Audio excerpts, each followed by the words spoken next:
Bonsoir à tous. Ravi de vous accueillir ce soir dans cette magnifique salle des fêtes de l'Assemblée nationale. Monsieur le Président du Sénat, Monsieur l'Ambassadeur, Mesdames les ministres, Mesdames et Messieurs les parlementaires, députés, sénateurs, Madame la représentante du président de la région Grand Est, Madame et Messieurs les maires, Madame la présidente de l'autorité des marchés financiers, Monsieur le président du trombinoscope, Monsieur le président du jury, Mesdames et Messieurs les journalistes et éditeurs de presse. C'est toujours un plaisir pour moi d'accueillir à l'hôtel de la C la traditionnelle cérémonie des prix du trombinoscope. Devant des sénateurs très dissipés, vous allez me perturber. Il est vrai que je suis un peu partiale, car il y a 2 ans, votre jury m'avait fait l'honneur de me primer comme députée de l'année. Et ce prix m'a porté bonheur, parce que l'année suivante, j'ouvrais cette cérémonie en tant que présidente de l'Assemblée nationale.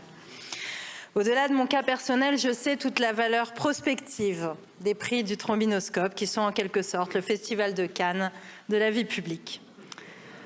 Cette cérémonie est importante. Elle est importante pour la presse politique et parlementaire, mais elle représente aussi, sachez-le, un moment de bonheur pour nous tous, les élus, députés, sénateurs, ministres.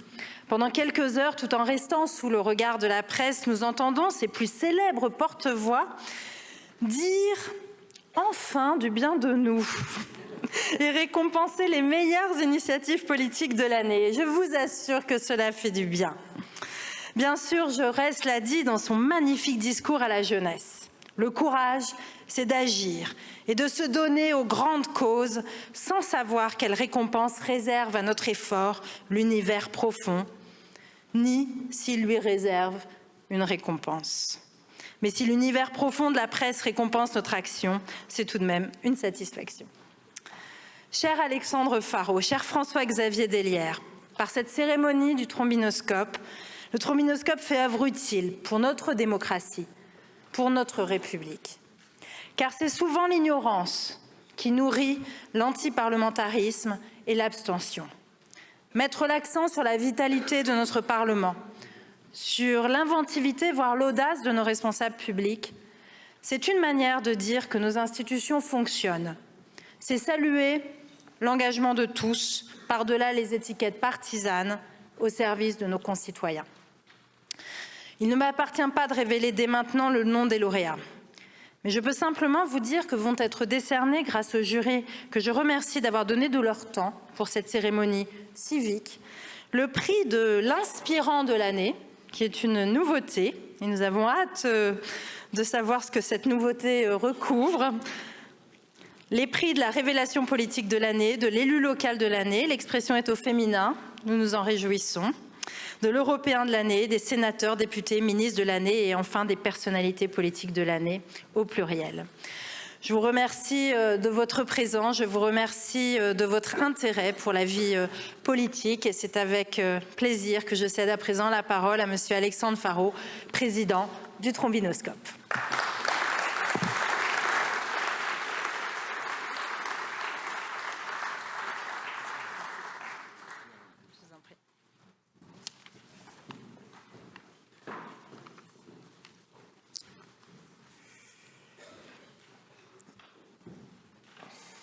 Madame la présidente de l'Assemblée nationale, Monsieur le président du Sénat, Monsieur l'ambassadeur, Mesdames et Messieurs les ministres, Mesdames et Messieurs les parlementaires, Mesdames et Messieurs les présidents, Mesdames et Messieurs les élus, Mesdames et Messieurs, chers partenaires, chers jurys, chers amis. Nous sommes ici réunis à l'hôtel de la C, témoins de l'histoire et du patrimoine de notre République, pour la 32e cérémonie des trophées du trombinoscope. Cet événement célèbre l'engagement et l'action politique, ces piliers indéfectibles de notre démocratie. Je tiens à remercier très sincèrement la présidente de l'Assemblée nationale, Madame Yaël Braun-Pivet. Une fois de plus, vous nous permettez de tenir cette cérémonie dans ce lieu si emblématique. Je remercie également le président du Sénat, M. Gérard Larcher. Pour la première fois, la cérémonie du trombinoscope accueille ici les 2 présidents du Parlement. Un très beau symbole. Car cet attachement à notre démocratie et à celles et ceux qui la font vivre est au cœur du trombinoscope. Au-delà des polémiques et des affrontements partisans, savoir faire un pas de côté, reconnaître à chacune et chacun, quel que soit son parti, son engagement, est essentiel. Ce moment est très positif, qui crée l'événement chaque année dans les médias. Une contribution au combat contre le désintérêt malheureux pour la vie démocratique qui gagne tant de Français. C'est un message important pour nos concitoyens dans tous les territoires et pour notre jeunesse aussi. Dans cet esprit, j'ai le plaisir de vous annoncer ce soir 2 nouveautés. Tout d'abord, la création du prix de la personnalité politique inspirante de l'année. Il est décerné en partenariat avec les entretiens de Royaumont, initiés par Jérôme Chartier, qui réalise un travail formidable pour rapprocher la politique du monde économique et intellectuel. Seconde nouveauté, le prix du trombinoscope va désormais célébrer l'engagement et l'action politique dans nos territoires. L'idée est de porter son esprit positif dans chacune de nos régions. Mieux faire connaître et reconnaître les talents politiques et les réussites de toute la France. C'est le symbole fort d'une conviction profonde. Nul ne peut résumer la France à Paris.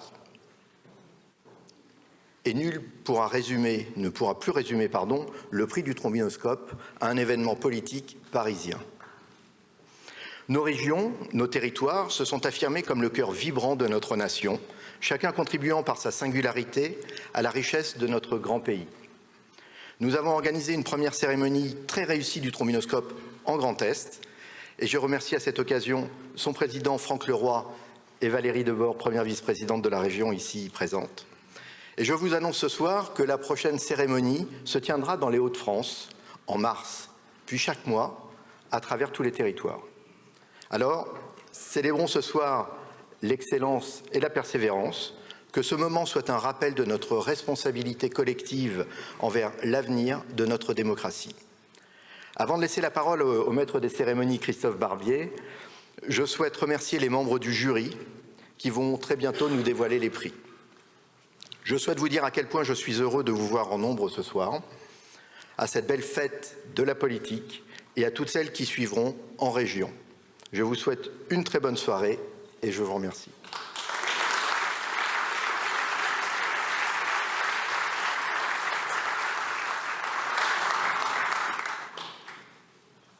Mesdames et messieurs, chers amis, l'esprit du jury du prix du trombinoscope n'est pas seulement de récompenser les exploits électoraux, les coups politiques ou les performances ministérielles.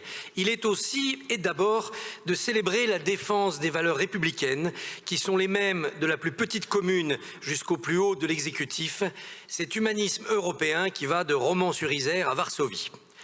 Accompagné par Monique Cantos-Perber, le jury, composé de Nathalie Moret, Sonia Mabrouk, Ludovic Vigogne, Christopher Baldelli, Yves Tréhard, Bertrand Delay et moi-même, ce jury a délibéré avec passion, mais pour des votes réfléchis.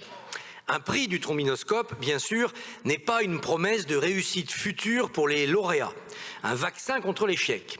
Mais il n'est pas non plus un porte-poisse. Pas forcément. Le palmarès est en réalité la photographie impressionniste d'une année politique aux couleurs de nos analyses, de nos coups de cœur et surtout de notre profond respect pour l'engagement de toutes celles et tous ceux qui prennent le risque glorieux de la politique. Je vais commencer tout de suite en annonçant le premier prix, ce fameux nouveau prix inédit de l'inspirant de l'année, qui n'a rien à voir avec la nécessaire lutte contre les maladies respiratoires, mais beaucoup avec la tout aussi nécessaire lutte pour le retour de l'imagination en politique. Et je veux demander à Monique Cantos-Perber, que j'ai eu la chance d'avoir comme directrice à Normal Sup pour nous aider notamment dans nos aventures théâtrales, de nous annoncer le lauréat de ce prix, mais aussi l'esprit de cette distinction.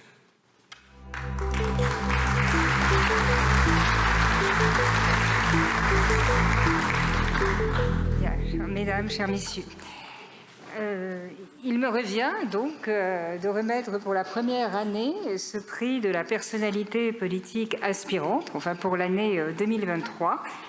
Et bien, je dois d'abord désigner le lauréat, qui est parmi nous, évidemment.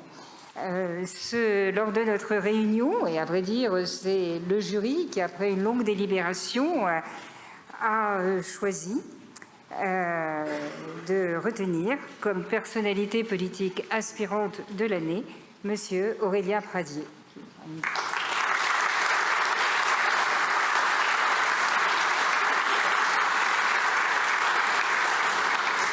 Et puisque j'aurai la joie de lui remettre ce prix dans quelques instants, je voudrais dire quelques mots de sa personnalité, de son engagement politique.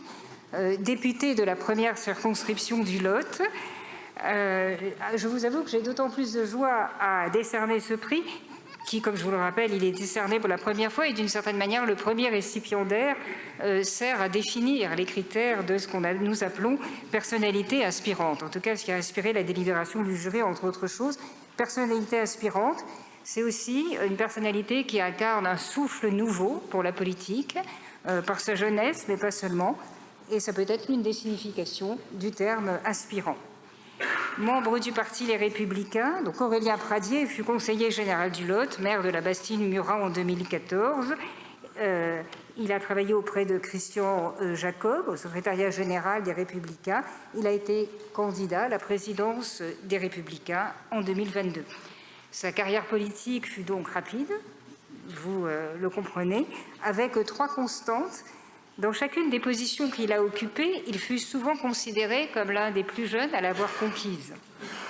Et de plus, ses succès électoraux ont été obtenus dans un contexte politique difficile, avec une ville, une circonscription qui était, en tout cas pour la région dont il vient, très attachée à la tradition socialiste ou radicale socialiste, et donc difficile à gagner pour la droite. Et enfin, dans chacune de ces victoires, je peux dire qu'elle a été remportée sans réserve. Élu maire avec 70% des voix à la Bastille-Murat, député du Lot en 2017 avec 62% des voix et 65% en 2022. Je rappelle cela parce que la capacité de se donner des défis ambitieux, risqués, qui ne sont pas faciles à relever, de s'y engager, de tout faire pour réussir, c'est aussi le propre d'une personnalité inspirante. Mais ce n'est pas l'essentiel. La résolution, la constance dans l'engagement compte beaucoup. Et celui d'Aurélien Pradié fut précoce, obstiné, ce qui peut être une source d'exemplarité aussi, dans un moment où la défiance à l'égard de la classe politique semble très forte.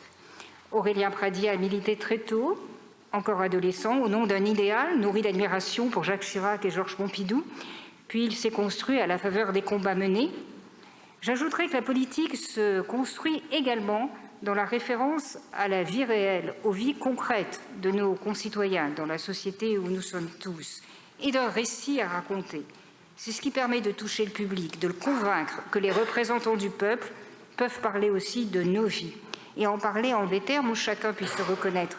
Il y a quelques mois, Aurélien Pradié a publié un livre qui évoque les épreuves familiales, les espoirs, les déceptions, le sens de la responsabilité pour lui-même et pour les autres qu'il a dû acquérir très tôt.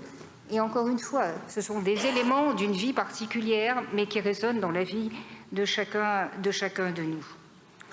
Les causes, les propositions portées par Aurélien Pradié, à vrai dire, je n'ose pas les qualifier de sociales parce que le terme serait mal compris, mais elles me paraissent animées par ce même souci de prendre en compte les conditions de vie concrètes. En témoigne sa détermination à alerter sur les violences interfamiliales et en particulier les violences dont les enfants sont victimes, qui est parfois un sujet oublié dans ce domaine, sur la condition des handicapés. Mais plus simplement, plus généralement, le souci des vies réelles, la vie de ceux qui ont commencé à travailler très tôt, souvent dans des conditions difficiles, avec des emplois peu rémunérés, et qui n'ont guère eu, au fond, la possibilité de choisir leur vie à aucun moment. Celle de ceux qui, français ou étrangers, installés légalement dans notre pays, travaillent, respectent ses lois, ses valeurs, contribuent au bien commun, mais restent l'objet d'une suspicion en raison de la couleur de leur peau.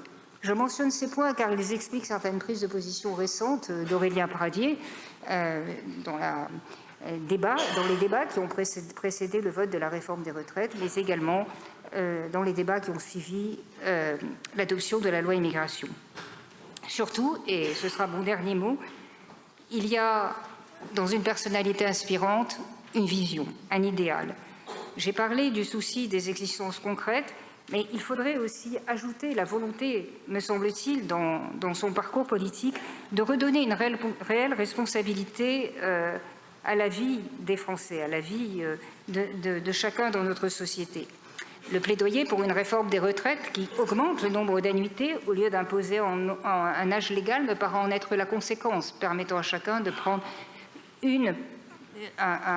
un domaine de responsabilité où il peut équilibrer année de vie, année de travail, comme il l'entend. La volonté aussi de voir déconjugaliser l'allocation adulte handicapé, qui a été vraiment un des combats portés par Aurélien Pradié. Alors ce sont des engagements qui, à côté évidemment d'un engagement très fort pour la responsabilité financière et la liberté économique, peuvent contribuer à dessiner un chemin nouveau pour la droite. Une personnalité aspirante, ce n'est pas la personnalité d'un gourou qui fascine ou qui charme, sans idée forte ni vision, qui se flatte lui-même, mais qui ne contribue en rien à rendre notre mode meilleur. Pour moi, la personnalité aspirante, celle qui nous a guidés dans nos délibérations, c'est celle qui trace un sillon de manière désintéressée, avec une forte conviction, soucieuse du bien commun, parce que c'est le fond de l'engagement politique, et de l'autorité légitime de l'État, mais aussi respectueuse de la diversité des conditions d'existence et de la dignité qui revient à chacune, et qui parvient surtout à communiquer cet idéal et à en convaincre nos concitoyens. Donc, au nom du jury, cher Aurélien Pradié, si vous voulez nous rejoindre, et avec un réel plaisir, je vous remets ce diplôme de la personnalité politique aspirante pour l'année 2023. Vous ouvrez une tradition, beaucoup d'autres aussi.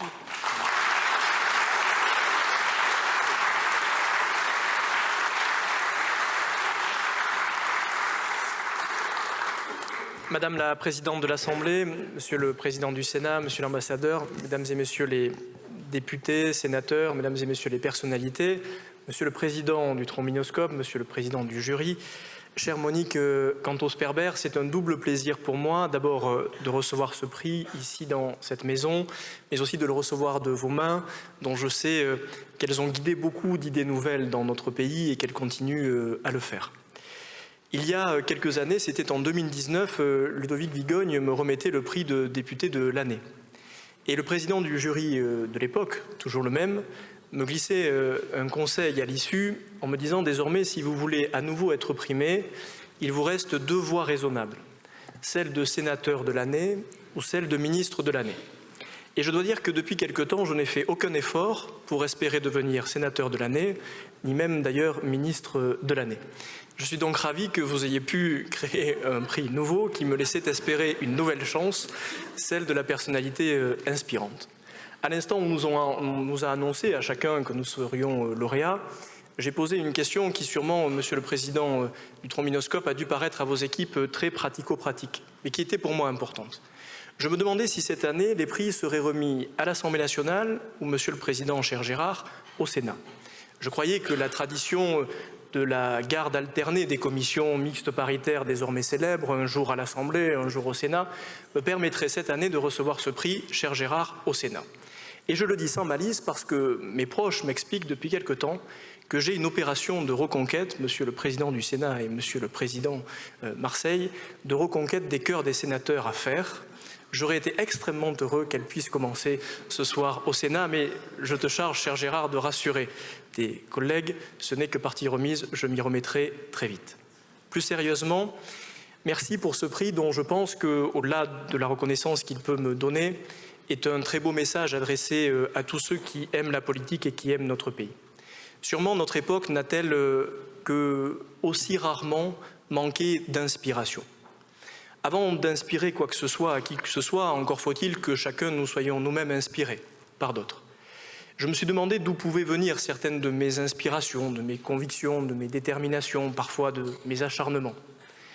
Je sais d'où ils ne viennent pas. Ils ne viennent pas des bancs des grandes écoles ou des facultés que j'ai fréquentées de manière extrêmement épisodique. Elles ne viennent pas non plus d'un héritage familial où on m'aurait transmis ce goût de l'engagement politique et du service de la nation. Elles ne viennent pas non plus des cabinets ministériels où j'aurais pu, d'une certaine manière, peut-être apprendre à pratiquer la chose publique. Je sais que cette inspiration, elle vient du Lot, d'abord, de cette terre dans laquelle je côtoie tous les jours, comme le disait Jacques Chirac en 1995 lorsqu'il devient président de la République, où je côtoie des patriotes fiers, humbles et droits. C'est eux qui, au quotidien, d'abord m'inspirent dans leur humilité et leur droiture. On ne vient pas de nulle part.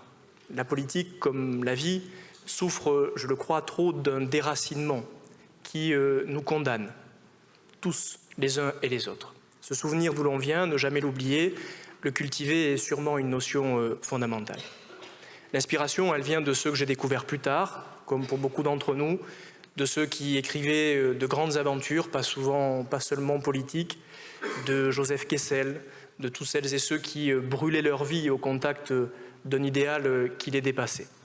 Ce fut Georges Pompidou, ce fut Jacques Chirac, mais ce fut aussi sûrement, comme pour chacune et chacun d'entre nous, des personnalités plus intimes. La première des inspirations, elle vient en réalité de mon père. Non pas de ses mots, non pas de ses présences ou de ses conseils, mais de ses absences et de ses silences. Il y a parfois une force à connaître l'absence des mots très tôt dans sa vie. C'est la meilleure manière de les peser et de les aimer plus tard. Toute l'inspiration vient pour chacun et chacune de ceux qui s'engagent en politique un peu de tout cela. Mais je terminerai en me demandant et en nous demandant collectivement ce que nous avons à inspirer désormais aux autres. Éluard disait que ce qui comptait le plus n'était pas l'inspiration que l'on avait soi-même, mais l'inspiration que l'on donnait aux autres. Il n'y a pas d'inspiration d'abord qui ne vaille sans une aventure collective. Peut-être qu'en 2019, lorsque l'on m'a remis le prix de député de l'année, je ne l'aurais pas dit comme cela. Mais je sais désormais que les plus grandes aventures sont celles qui se mènent ensemble, collectivement. L'inspiration la plus fondamentale à mes yeux pour l'avenir, c'est de retrouver dans notre pays non pas le goût de cette rationalité qui nous mange petit à petit, mais ce goût aussi de ce qui n'est pas rationnel. L'idéal, la nécessité et la volonté ardente de changer le monde, oui, de changer le monde, parce que c'est le cœur de l'engagement politique, non pas le dépassement ou l'effacement des clivages politiques, mais le conflit politique noble, respectable, entre des idées et d'autres, cette ardente volonté de faire que la politique soit un risque permanent, l'aventure, non pas le goût de la rente en politique, non, le goût profond de l'aventure. Il n'y a pas de belles avancées politiques sans un grand goût de l'aventure. Et enfin, deux choses pour moi essentielles. La première, c'est le goût de la dignité. Ce mot-là, nous l'avons un peu oublié. Et pourtant, à tous les âges de la vie, il revient au galop. La dignité des enfants, dans un pays qui, depuis quelques années, voit sa mortalité infantile augmenter. La dignité du travailleur, pour qui le salaire, le mérite, l'effort, la reconnaissance a de moins en moins de sens. La dignité de celui qui vieillit et qui se demande quelle place il va trouver dans notre société. Ce combat pour la dignité est sûrement la plus belle des inspirations des temps à venir. Merci de m'avoir remis ce prix. Je vais tâcher de le garder précieusement, non pas comme un élément de promotion, mais comme une exigence. Et puis je veux simplement terminer en m'appliquant un conseil que je partage avec vous. Un de mes amis me disait il y a quelques heures en apprenant que j'avais le prix, qu'il ne fallait pas en matière d'inspiration confondre le souffle et le vent. Je vais veiller à ne pas confondre le souffle et le vent et à garder ce qui, pour chacune et chacun de nous, au fond de nous-mêmes engagés en politique, fait que nous sommes des femmes et des hommes un peu différents des autres, parce que l'engagement politique nécessite cette différence fondamentale. Vive le retour de l'inspiration en politique.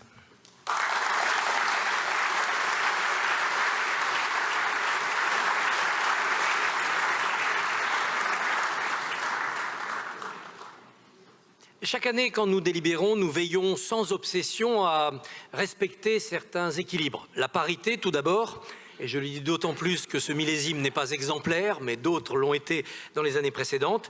L'équilibre plus facile à trouver entre les oppositions et la majorité, très facile cette année parce que nous avons trouvé des opposants dans la majorité. En revanche, il est un équilibre un peu compliqué à trouver depuis quelques années, c'est l'équilibre entre la droite et la gauche. Peut-être parce que ça ne veut plus dire grand-chose, la droite et la gauche. Peut-être aussi parce qu'on a vu beaucoup de trajectoires aller de la gauche vers la droite. Néanmoins, la gauche est représentée. Et pour remettre le prix de la révélation politique de l'année, le prix sera remis par Ludovic Vigogne, qui, après avoir fait le bonheur de l'Express et de l'Opinion, veille maintenant sur les premiers pas d'un journal qui s'appelle La Tribune Dimanche.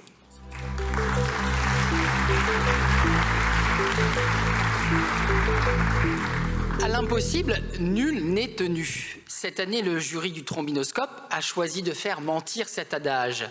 Il a en effet décidé de montrer qu'il y avait encore de l'avenir au milieu des débris de l'ancien monde et de décerner son prix de la révélation politique de l'année à l'élu d'un parti de gouvernement qui ne parvient plus à dépasser les 2% à une élection présidentielle.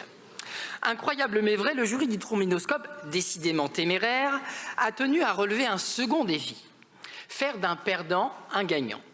Nicolas Magnin-Rossignol, puisque c'est vous l'heureux lauréat de ce prix, vous avez en effet perdu. Il y a un an, vous vous êtes porté candidat à la direction du Parti socialiste face à Olivier Faure. Mais même si vous avez échoué, vous l'avez presque emporté en venant perturber le duel annoncé entre un premier secrétaire sortant ultra favori et sa première opposante ces dernières années, Hélène Geoffroy. En proposant une troisième voie, ni pro ni anti-NUPES, soutenue par nombre de figures du parti, Carole Delga, Anne Hidalgo, Valérie Rabault, vous avez frôlé les 49% et vous êtes devenu incontournable au sein de la formation de François Mitterrand. Alors certes, le PS a été fidèle à sa réputation lors de ce congrès. C'est plus souvent un couteau qu'une rose que beaucoup ont eu entre les dents. Les menaces, les mots durs ont volé haut. Les maigres 513 voix qui ont séparé votre motion de celle d'Olivier Faure ont été comptées et recomptées. Mais la paix a fini par être signée un samedi matin à Marseille et vous êtes devenu le premier secrétaire délégué du PS. Lors de cet épisode, vous aurez démontré une solide force de caractère et vous êtes désormais prêt pour vos premiers pas sur la scène nationale. Avant celle-ci, il y en a une autre de scène, c'est celle qui coule derrière nous et qui, si on la suit, nous conduit en Normandie. En 2007, alors fonctionnaire européen à Bruxelles, vous décidez de changer de vie. Vous écrivez un mail à Laurent Fabius pour lui proposer vos services. 24 heures plus tard, vous avez un nouveau message. La politique vous a mis le grappin dessus. Qui dit Laurent Fabius dit Seine-Maritime, son fief. C'est évidemment là que l'ancien Premier ministre vous met le pied à l'étrier. En 2013, à seulement 36 ans, vous devenez président de la région Haute-Normandie après la démission surprise du sortant Alain Leverne. À l'occasion des régionales de 2015, dans une Normandie réunifiée, vous échouerez cependant à conserver votre siège face au candidat de la droite Hervé Morin. En 2020, c'est le rebond. Vous emportez la mairie de Rouen. Si vous succédez à un autre socialiste, Yvon Robert, il ne faut pas moins souligner votre performance. Vous êtes parvenu à vous imposer face à des écologistes qui comptaient bien faire main basse sur la ville. Désormais, vous faites partie de la génération de jeunes maires socialistes qui, de Montpellier à Marseille ou Nancy, a essaimé un peu partout sur le territoire. C'est sur elle qu'à l'automne 2021, Anne Hidalgo décide d'appuyer sa campagne présidentielle. Pour déclarer sa candidature, elle choisit votre ville, puis fait de vous son porte-parole. Si on connaît la suite, tragique. Vous êtes la preuve, 2 ans plus tard, que sur un tas de cendres peut encore éclore une rose. Venez me rejoindre.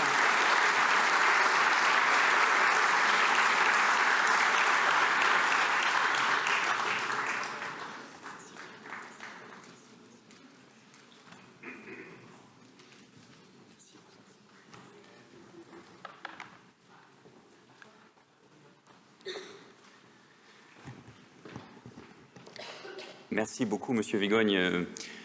Madame la Présidente, Monsieur le Président, Mesdames et Messieurs, je vais vous épargner les formalités. Mesdames et Messieurs les ministres, Mesdames et Messieurs les anciens ministres, Mesdames et Messieurs les futurs ministres, Monsieur le Président du jury, cher Christophe Barbier, Monsieur Vigogne, en vous écoutant, je trouvais qu'il y avait plusieurs façons sensibles de dresser un compliment. Et je dois vous avouer que quelques instants, en écoutant l'inspiration et le prix décerné à Aurélien Pradier pour la personnalité politique inspirante, j'ai cru, à peine quelques secondes, que pour des raisons de quota ou de discrimination positive, comme l'a rappelé Christophe, eh bien, après l'inspiration pour une personnalité politique inspirante, il fallait peut-être décerner un prix à une famille politique expirante. On a le droit de faire de l'autodérision un petit peu, mais je constate que ça n'est pas le cas, puisque, à la vérité, vous avez dit le fondement de la chose. Monsieur Barbier l'a dit rapidement, mais tout le monde l'a noté. Cette cérémonie est un portrait impressionniste. Il était donc évident que Rouen y figure en bonne place. Je vais être extrêmement bref, d'abord en voulant simplement saluer mon équipe qui est là, fort peu nombreuse, nous sommes provinciaux, mais qui travaille excellemment, et cela a été dit tout à l'heure, la politique gagnerait à rappeler ce qui est fait partout par des femmes et des hommes de convictions différentes, évidemment, mais qui tous les jours, je peux vous dire, s'envoient des pierres, suent tous les jours leur chemise au franc-prix, avec les ouvriers, avec les salariés des boîtes qui ferment, et qui doivent tous les jours expliquer que non, la politique, ça n'est pas une honte, non, nous ne sommes pas tous pourris, et que changer la vie, c'est un idéal, mais c'est aussi une crédibilité au quotidien. Et si je puis me permettre, je voudrais, là encore très rapidement, remercier tous les élus républicains, encore de sensibilités différentes, qui font cette tâche-là, ce n'est pas un métier, mais qui font cette tâche-là au quotidien. Je voulais aussi tout simplement dire peut-être pourquoi, malgré la défaite, mais en français il y a la défaite et l'échec, ça n'est pas la même chose.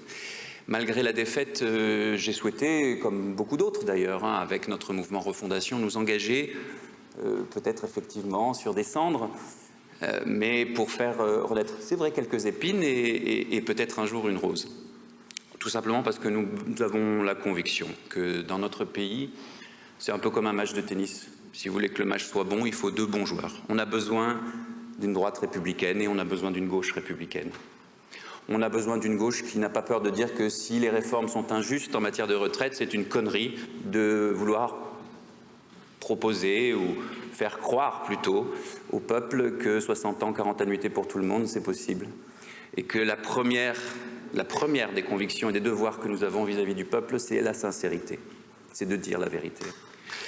C'est aussi l'honneur de la gauche républicaine de savoir condamner sans réserve les violences, quelles qu'elles soient, sans les justifier, mais en essayant de les expliquer et d'en trouver les causes. C'est aussi expliquer que l'écologie ne veut pas dire la décroissance, mais plutôt l'altercroissance, si vous me permettez ce mot un peu techno, c'est-à-dire une autre façon de penser la production, ce qui veut dire qu'il n'y aura pas d'écologie sans économie. C'est aussi une façon de dire que quand le cœur de nos engagements, Aurélien parlait d'inspiration, est convoqué un 7 octobre, eh bien on ne faillit pas, on n'a pas peur des mots et on n'hésite pas à qualifier de terroriste ce qu'il est. Et c'est enfin, et d'autres l'ont fait avant nous, peut-être pas forcément de notre bord, à nous de reprendre ce flambeau. Je veux parler de l'Europe, quelques jours après le décès de Jacques Delors. Et c'est enfin la conviction, l'enthousiasme, parfois peut-être un peu teinté de naïveté, mais c'est utile de penser qu'à gauche aussi, nous avons besoin d'une gauche pro-européenne, alter-européenne là encore, mais pro-européenne, qui n'a pas oublié son histoire, son héritage, et qui sait que l'Europe reste, ce sont les mots de Mitterrand, toujours notre avenir. Alors je viens de citer Mitterrand, je dois citer Jacques Chirac, qui disait, je le connais moins bien que d'autres, mais qui disait « il faut mépriser les hauts et repriser les bas », je crois. Alors aujourd'hui, je ne sais pas s'il faut du mépris ou de la méprise dans la décision du jury, mais je veux vous remercier sincèrement pour cet encouragement à travers moi à une génération, vous avez raison de le dire, de jeunes et moins jeunes, le temps ne fait rien à l'affaire, qui s'engagent pour que la gauche, demain, renoue et réconcilie le peuple et les élus, l'idéal et le réel. Je vous remercie.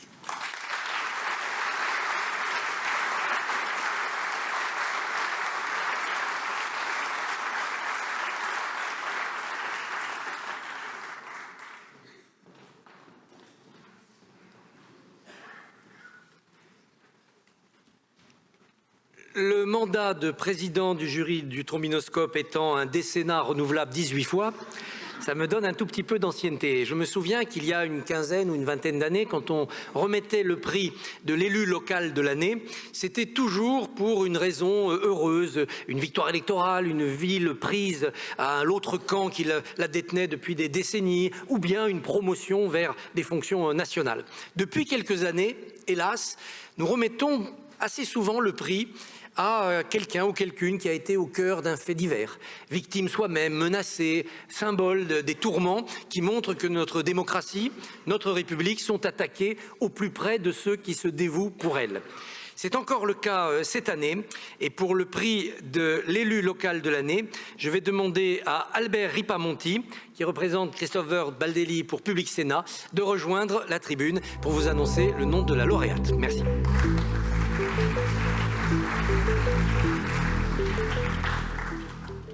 Alors cette année, la tradition a été encore une fois respectée, cher Christophe, puisque le prix de l'élu local de l'année a été décerné à un maire. 90% des cas, c'est un maire qui est récompensé. Et le lauréat cette année est une lauréate. Je ne vais pas ménager le suspense plus longtemps, puisque ce prix a été décerné à Marie-Hélène Toraval, la maire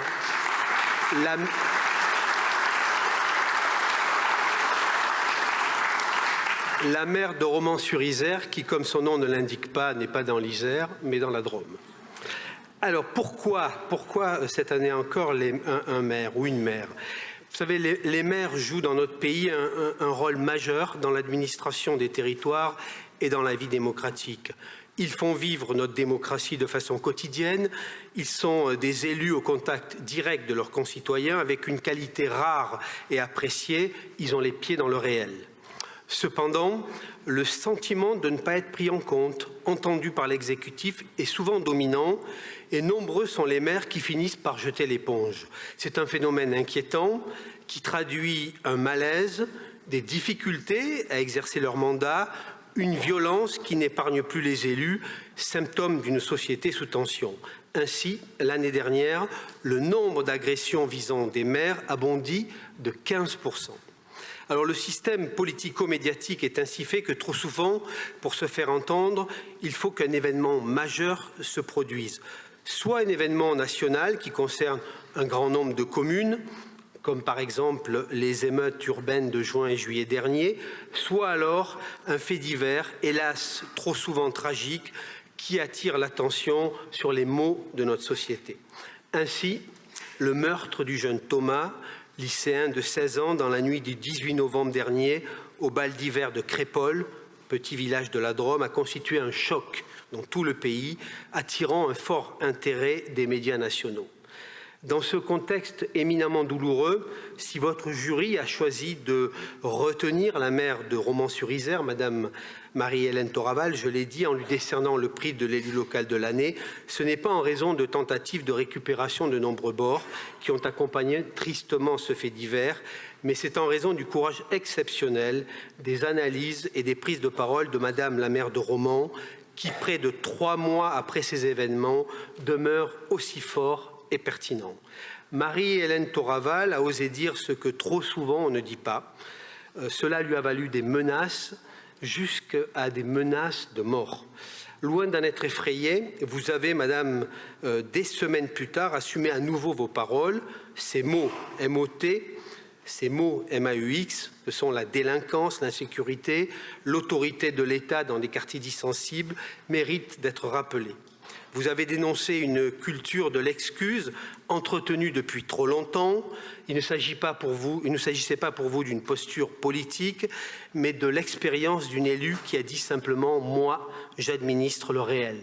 Votre phrase « la mort de Thomas n'était pas un fait divers, mais un fait de société » n'est pas passée inaperçue. Combien d'autres, pris dans le maelstrom des calculs politiques, des menaces bien réelles, auraient atténué le propos? Eh bien au contraire, vous, le 20 janvier dernier sur RTL, vous avez encore dit ne pas regretter vos propos sur la délinquance en vous félicitant d'avoir dit tout haut ce que tout le monde pense tout bas et d'avoir peut-être signifié ce qu'est la réalité de nos territoires. Alors malgré ce constat difficile, point de défaitisme chez vous. Votre leitmotiv reste dire c'est trop tard et c'est déjà baisser les bras. Merci.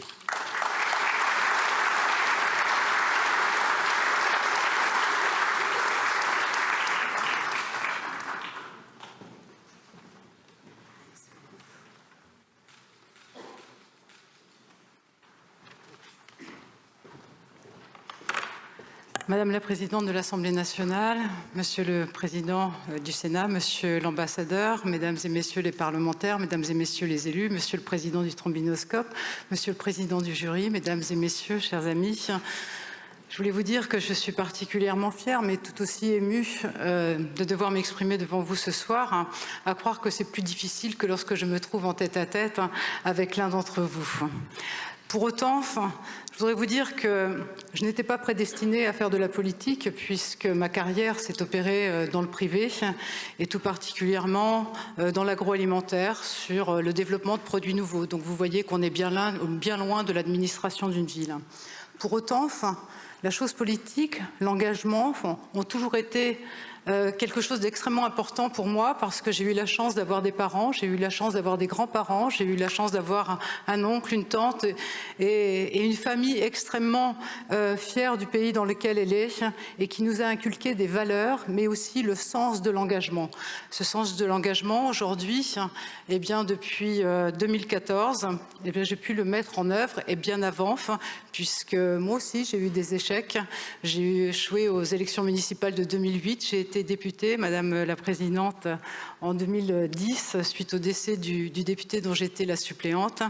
Et finalement, je me suis vraiment investie avec un grand I, avec ce I majuscule, qui fait qu'aujourd'hui, ou il y a quelques mois, ou il y a quelques semaines, lorsque je me suis trouvée dans une situation absolument... Je ne peux pas vous dire ce que ça fait lorsque vous êtes réveillé dans la nuit, qu'on vous explique qu'il y a un drame dans un bal de campagne, comme vous le précisiez tout à l'heure, et que vous apprenez que les auteurs, tous les auteurs, sont issus de votre ville. Une ville pour laquelle vous les êtes engagés, jour, nuit, tous les jours de la semaine, tous les mois de l'année, et finalement, tout ce que vous avez engagé, toute votre force, toute l'équipe que vous menez, tous les combats que vous menez, tous les projets que vous menez, eh bien finalement, toute l'image que vous avez portée de votre ville se trouve anéantie, mais en l'espace d'une seule nuit. Alors à partir de ce moment-là, c'est vrai que j'étais prise aux tripes, pardonnez-moi l'expression, et lorsque je me suis retrouvée le lendemain, aux côtés de Monsieur le Préfet, qui, lui, intervenait aussi dans le cadre des responsabilités qui sont les siennes, eh bien, j'ai pas pu me taire. J'ai pas pu me taire parce que je me suis dit non, non. J'ai pensé à cette maxime de Spinoza qui disait ne pas railler, ne pas pleurer, ne pas détester, mais comprendre. Et je me suis dit que ce jour-là, si on en restait à un discours, entre guillemets, politiquement correct, eh bien les gens n'allaient pas comprendre. Et si les gens ne comprennent pas, si les institutions ne comprennent pas, si nos responsables politiques ne comprennent pas, on ne trouvera pas de solution. Donc ma volonté, elle n'est pas d'aller attaquer qui que ce soit. Ma volonté, elle est vraiment qu'on puisse se mettre tous autour de la table, et même si la muraille est épaisse, seule la volonté de la transpercer compte. C'est vraiment dans ce sens-là que j'ai mené mon engagement, c'est dans ce sens-là que j'ai mené les propos qui étaient les miens. Oui, j'ai été menacée, mais aujourd'hui, et je le répète, je ne regrette absolument pas ce que j'ai dit. S'il fallait le redire, je le redirai, je continue de le dire, mais je veux dire, je ne veux pas en rester qu'aux paroles. Je crois aussi que j'ai contribué à faire de certains sujets qui étaient des sujets tabous, de faire en sorte que la classe politique puisse s'en saisir. À partir du moment où on est saisi, je pense que maintenant, l'élu local que je suis, les élus locaux que nous sommes, sont tout à fait disposés et enclins à travailler ensemble pour trouver des solutions. Là où la prévention est possible, ok. Mais il y a des cas et il y a des situations, et ce sont les nôtres, où on a largement dépassé le stade de la prévention. Il faut passer au stade du traitement, et ce n'est pas avec une somme de pansements que nous y arriverons. Donc j'espère compter sur la force de conviction, l'attachement qui est celui de nombre d'élus et de responsables politiques à notre pays, pour faire en sorte que l'on puisse travailler ensemble. C'est ma seule volonté, c'est la seule volonté que je porte. Et permettez-moi ce soir de vous dire, Monsieur le Président du jury, je suis honorée, je suis fière, et j'ai une pensée pour Thomas, j'ai une pensée pour ses parents. Et un grand merci.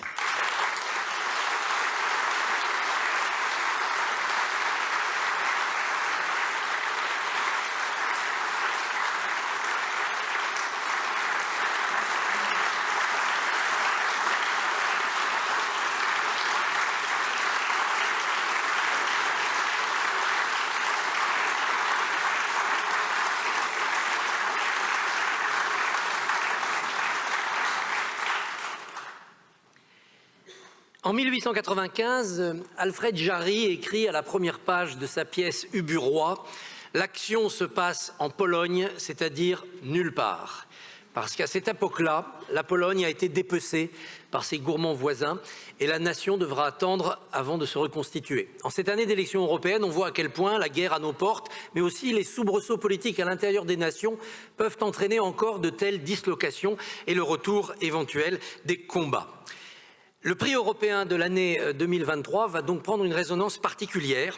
Il va être remis par Yves Tréhard, qui représente le Figaro. Il est remis à un chef de gouvernement dont le nom est très facile à prononcer, mais représenté par son ambassadeur dont le nom est beaucoup plus difficile à prononcer, mais Yves va faire ça très bien.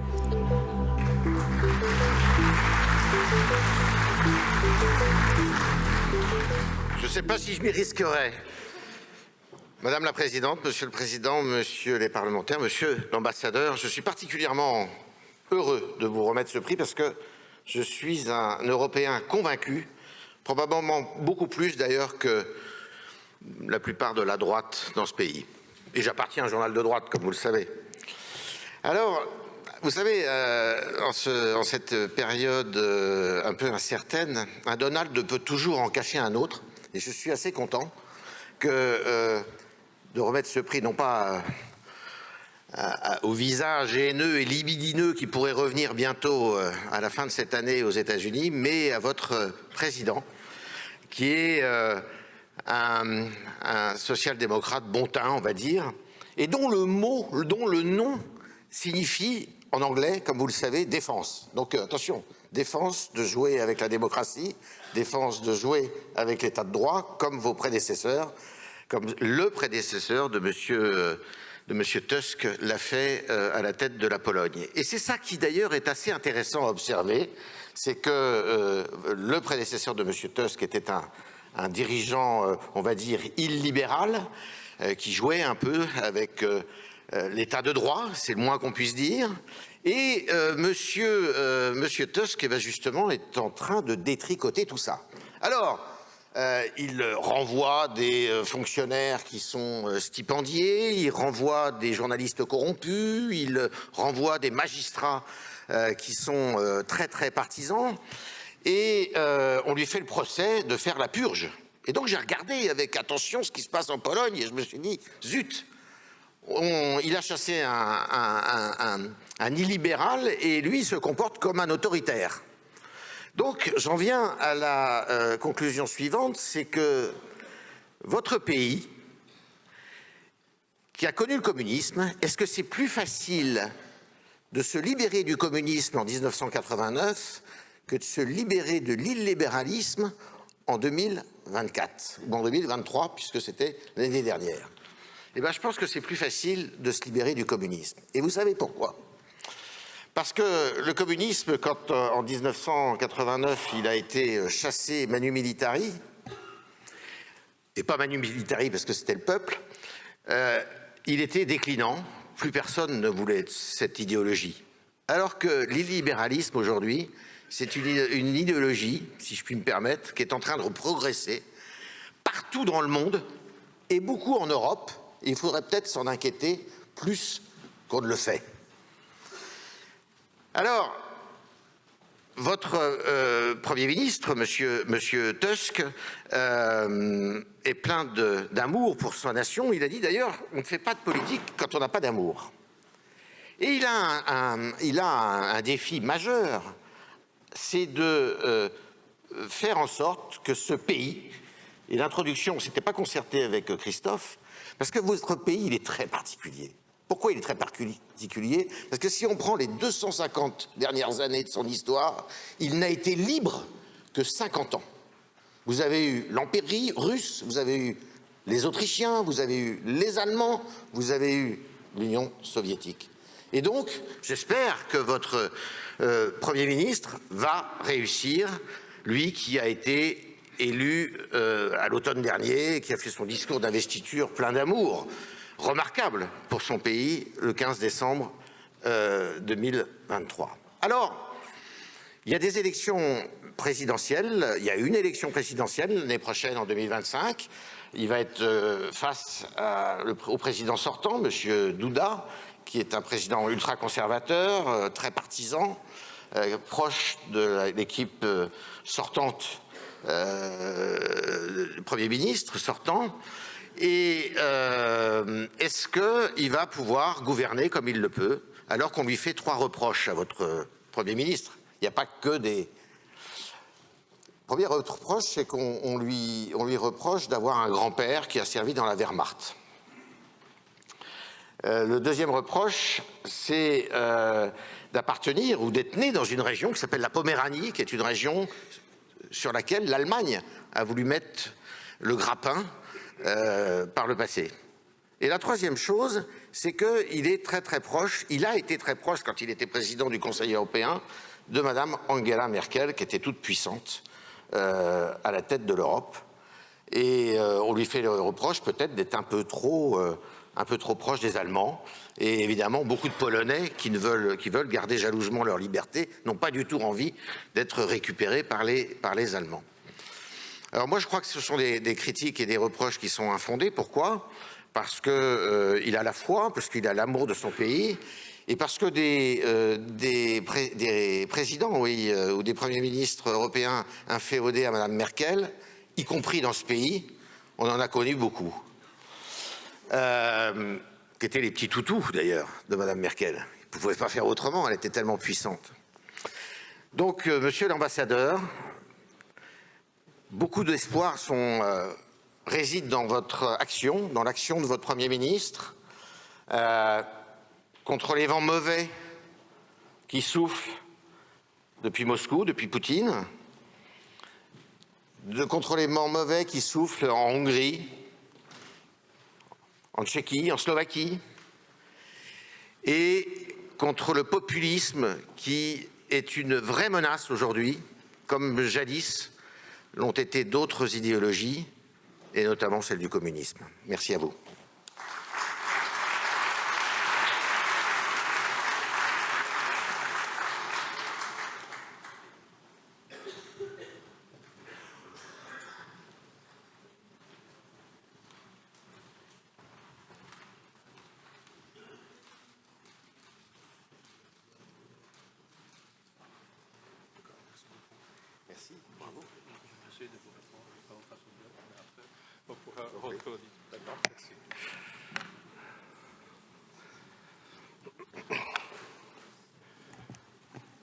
Madame la Présidente de l'Assemblée nationale, Monsieur le Président du Sénat, Mesdames et Messieurs les parlementaires élus, Monsieur le Président du Trombinoscope, Monsieur le Président du jury, Mesdames et Messieurs les membres du jury, Mesdames et Messieurs les journalistes et éditeurs, Mesdames et Messieurs en vos titres, grades et qualités.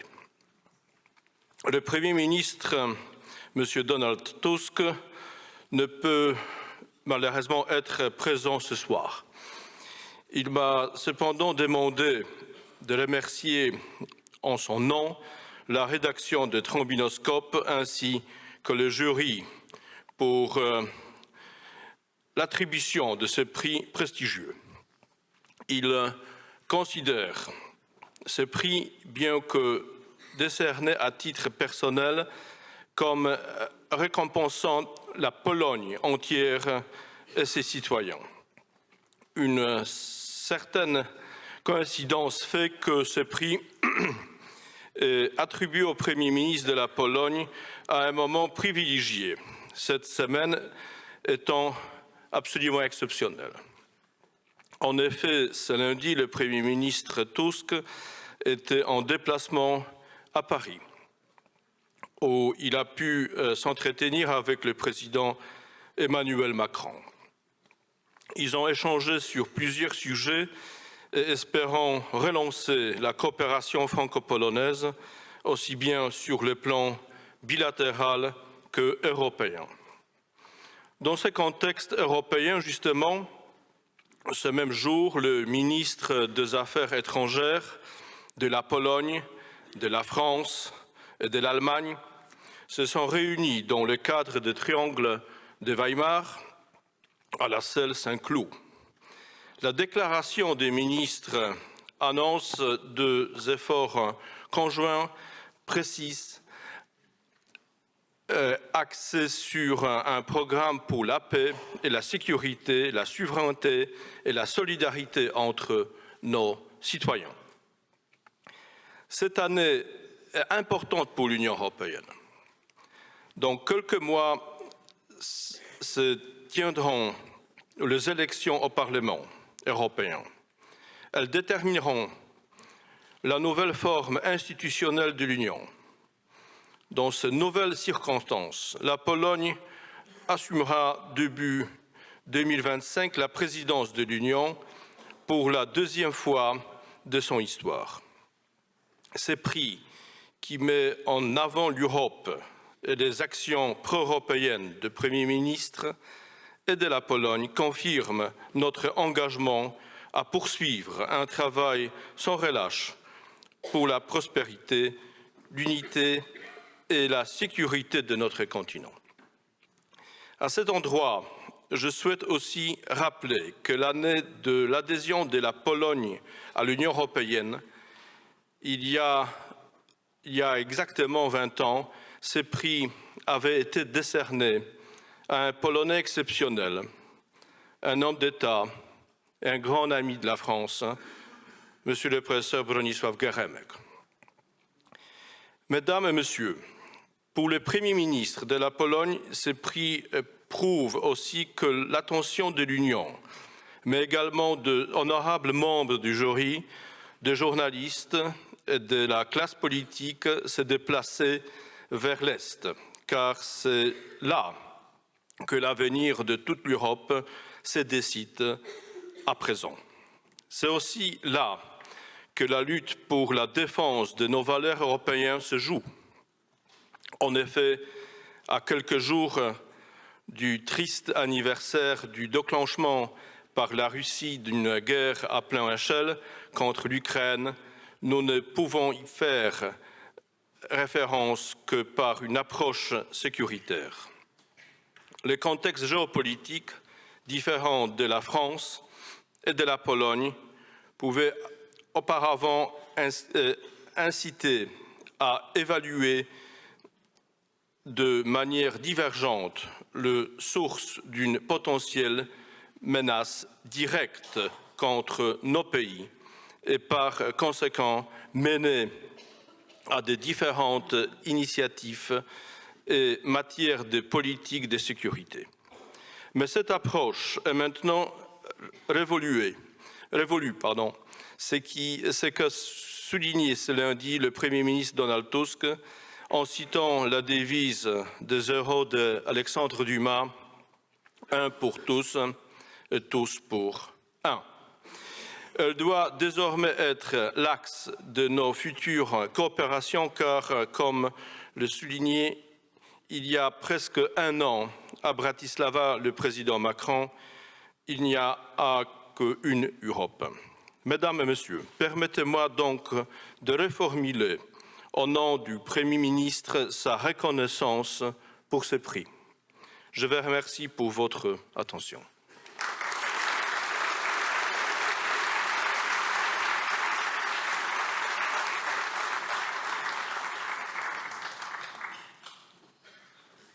Merci beaucoup à Monsieur Jan Emrik Rochizewski. J'ai fait de mon mieux. Depuis Depuis que l'Assemblée est en majorité relative, le Sénat a pris une importance particulière et surtout une visibilité plus grande dans la vie politique française. Donc, pour le prix du sénateur de l'année, les membres du jury ont pléthore de noms qui rentrent dans la discussion. Et c'est une bonne chose, sans doute, pour la vitalité de notre démocratie. Cette année en plus, le sénateur que nous avons récompensé nous a fait la grâce de faire parler de lui à la veille de la remise des prix, avec une proposition de loi pour limiter le nombre de jours de grève autorisés dans les transports publics, qui a lancé le débat de manière flamboyante depuis hier. Peut-être parce qu'il porte le nom d'une ville du Sud qu'il va être très difficile de rejoindre en TGV ce week-end. Puisque le Sénat représente les territoires, je demande à Nathalie Moret de me rejoindre pour remettre ce prix. Nathalie Moret du groupe EBRA, qui représente à elle seule une dizaine de journaux.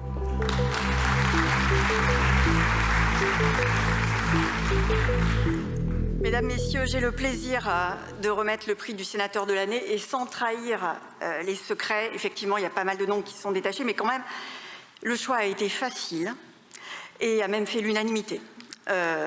Cher Hervé Marseille, puisque c'est de vous dont il s'agit, vous êtes récompensé par le jury du Trombinoscope cette année car vous êtes à la tête du groupe L'Union Centriste, un groupe qui a été central et décisif à plusieurs reprises au cours de l'année écoulée et pas seulement au moment de la loi immigration.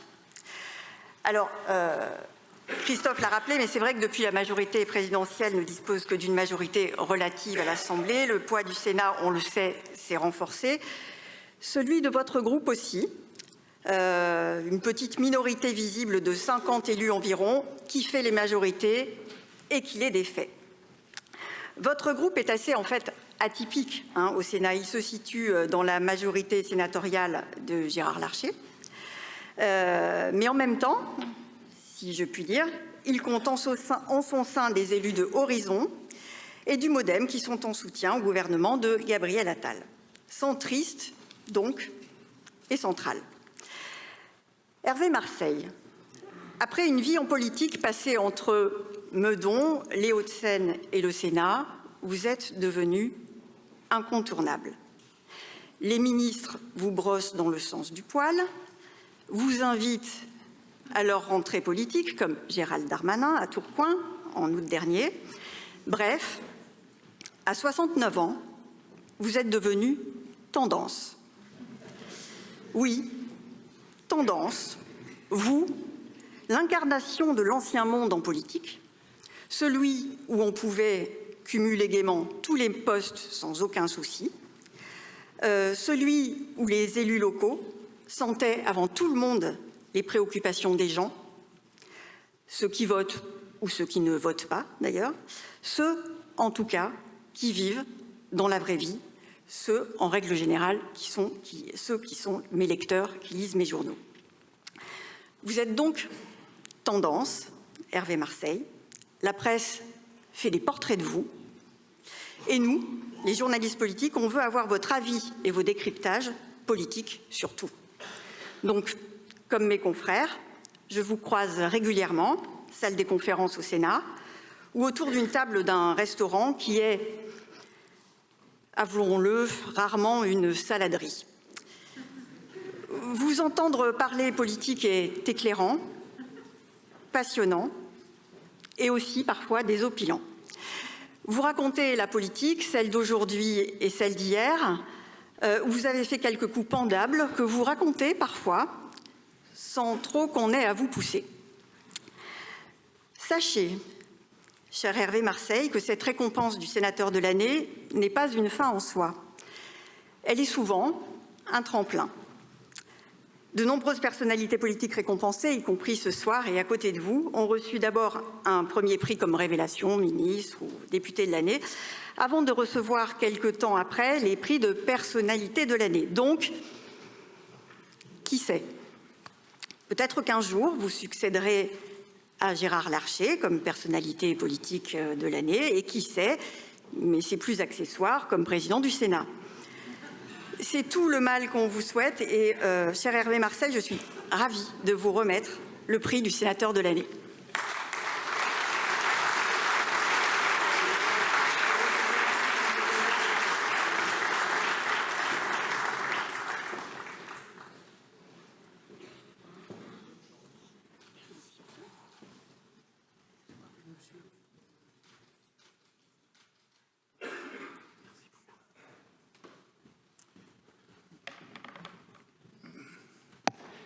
Madame la présidente de l'Assemblée nationale, monsieur le président du Sénat, madame la ministre, monsieur l'ambassadeur, mesdames, messieurs les élus, chers amis. J'avais déjà assez d'emmerdements comme ça. Les déclarations que je viens d'entendre ne sont pas faites pour arranger les choses. Alors, vous n'avez pas eu trop de mal à trouver le sénateur de l'année. Vous avez dit que ça avait été facile et je vous comprends. D'habitude, quand on entend dire du bien de soi, en général, on n'est plus là. C'est plutôt nécrologique. Tout le monde peut se le permettre, même si personne ne pense un traître mot de ce qu'il entend. Sinon, on peut se faire remettre des décorations, mais étant parlementaire et ayant déjà le mérite agricole, je pense que ça pourra attendre. Alors, heureusement, il y a le prix du trombinoscope. Et je remercie le jury qui a eu la bonne idée, enfin, de reconnaître des mérites qui attendaient. Et donc, je comprends que vous ayez choisi de me nominer cette année.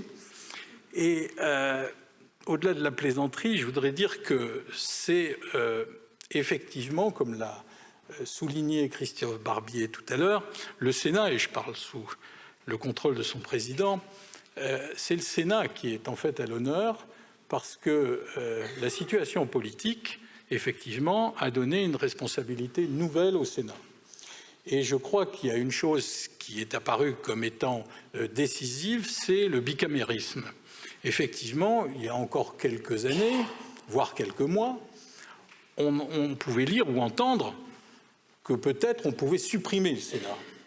C'était superfétatoire, c'était peut-être inutile, et que finalement, il valait mieux supprimer le Sénat. On s'est aperçu rapidement, et surtout depuis juin 2022, que le Sénat était indispensable et que le bicamérisme était indispensable. Et la responsabilité nouvelle qui a été portée par le Sénat a été démontrée, on l'a vu, effectivement, quand il a fallu faire la loi sur les retraites, ou, dans la même année, produire la loi sur l'immigration. Parce que c'est essentiellement au Sénat que ça s'est fait, pour toutes les raisons que vous savez. Donc, il y a eu la démonstration ces derniers mois que le Sénat était indispensable et que les sénateurs étaient indispensables. C'est la raison pour laquelle je vous remercie et je suis très honoré de succéder à des gens prestigieux. J'ai vu que Robert Badinter avait été nominé bien avant moi, et c'est un honneur. Président Larcher a été nominé aussi, et bien d'autres. Et je crois que les noms qui figurent au Sénat obligent. Parce que quand on se promène dans les travées du Sénat, comme le font beaucoup de visiteurs, on y voit des noms prestigieux. Victor Hugo, Victor Schœlcher. Et finalement, on se dit que c'est un lieu inspirant, comme cela a été dit tout à l'heure. Alors, pour quelqu'un comme moi, cher Aurélien, qui a fait sa carrière dans les Hauts-de-Seine, et quand on est centriste, faire sa carrière dans les Hauts-de-Seine, tu as dit qu'il fallait être audacieux en politique, ça tient davantage de Koh-Lanta, et il faut être adepte des thèses survivalistes. Et donc, finalement, quand on y arrive, et qu'on arrive au Sénat, on se dit que l'inspiration, elle vient aussi de la promenade dans ces couloirs et dans ces lieux. Parce que quand on voit ces noms prestigieux et qu'on relit ce qui a été dit, ou qu'on entend comme hier, comme nous étions ici nombreux à l'hommage rendu à Robert Badinter, eh bien, finalement, on se sait porteur d'une responsabilité. Et je crois que, compte tenu de la complexité politique qui est celle de la situation parlementaire et de nos institutions, il est bon qu'il y ait un Sénat solide, un Sénat qui puisse continuer à travailler main dans la main avec les personnalités de l'Assemblée nationale qui partagent des convictions républicaines, parce que là encore, on a parlé d'illibéralisme. Imaginez ce que seraient nos institutions si nous devions, et pourquoi pas, avoir un ou une présidente illibérale, évidemment, qui, bénéficiant d'une majorité à l'Assemblée nationale, serait enclin à vouloir exercer un certain nombre de pouvoirs qu'elle n'aurait peut-être pas les moyens de faire tant qu'il y aura un Sénat républicain. Et donc je vous remercie d'avoir su mettre à l'honneur un modeste sénateur, bien sûr, mais surtout, à travers lui, le Sénat tout entier. Merci.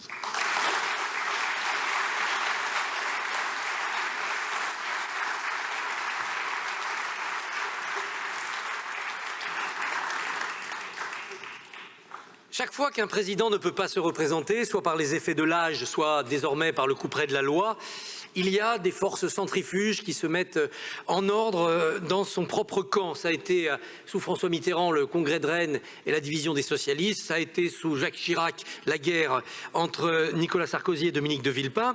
Et ce quinquennat n'échappera pas à ce scénario. On voit que le continent de 2017 devient au fur et à mesure un archipel. C'est aussi tout simplement l'effet de la démocratie. On peut rester en marche en n'allant plus tous dans la même direction. C'est un peu ce qui se passe peut-être dans la majorité actuelle. En tout cas, le lauréat du prix du député de l'année 2023 va peut-être nous donner quelques éclairages sur ce sujet.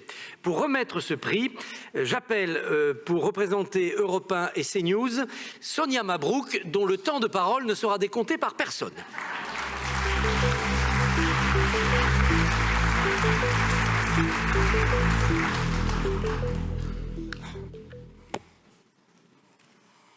Bien, mesdames et messieurs, chers amis, bonsoir à tous. En l'espace de quelques années, nous avons eu le plus jeune chef de l'État de notre histoire, le plus jeune Premier ministre de tous les temps, et donc le plus jeune président de la commission des lois de l'Assemblée jamais vue, le député Sacha Houlié, qui est donc l'heureux lauréat de ce prix. Jeune donc, mais la jeunesse n'est pas qu'une période de la vie. Elle est aussi et surtout, évidemment, un état d'esprit.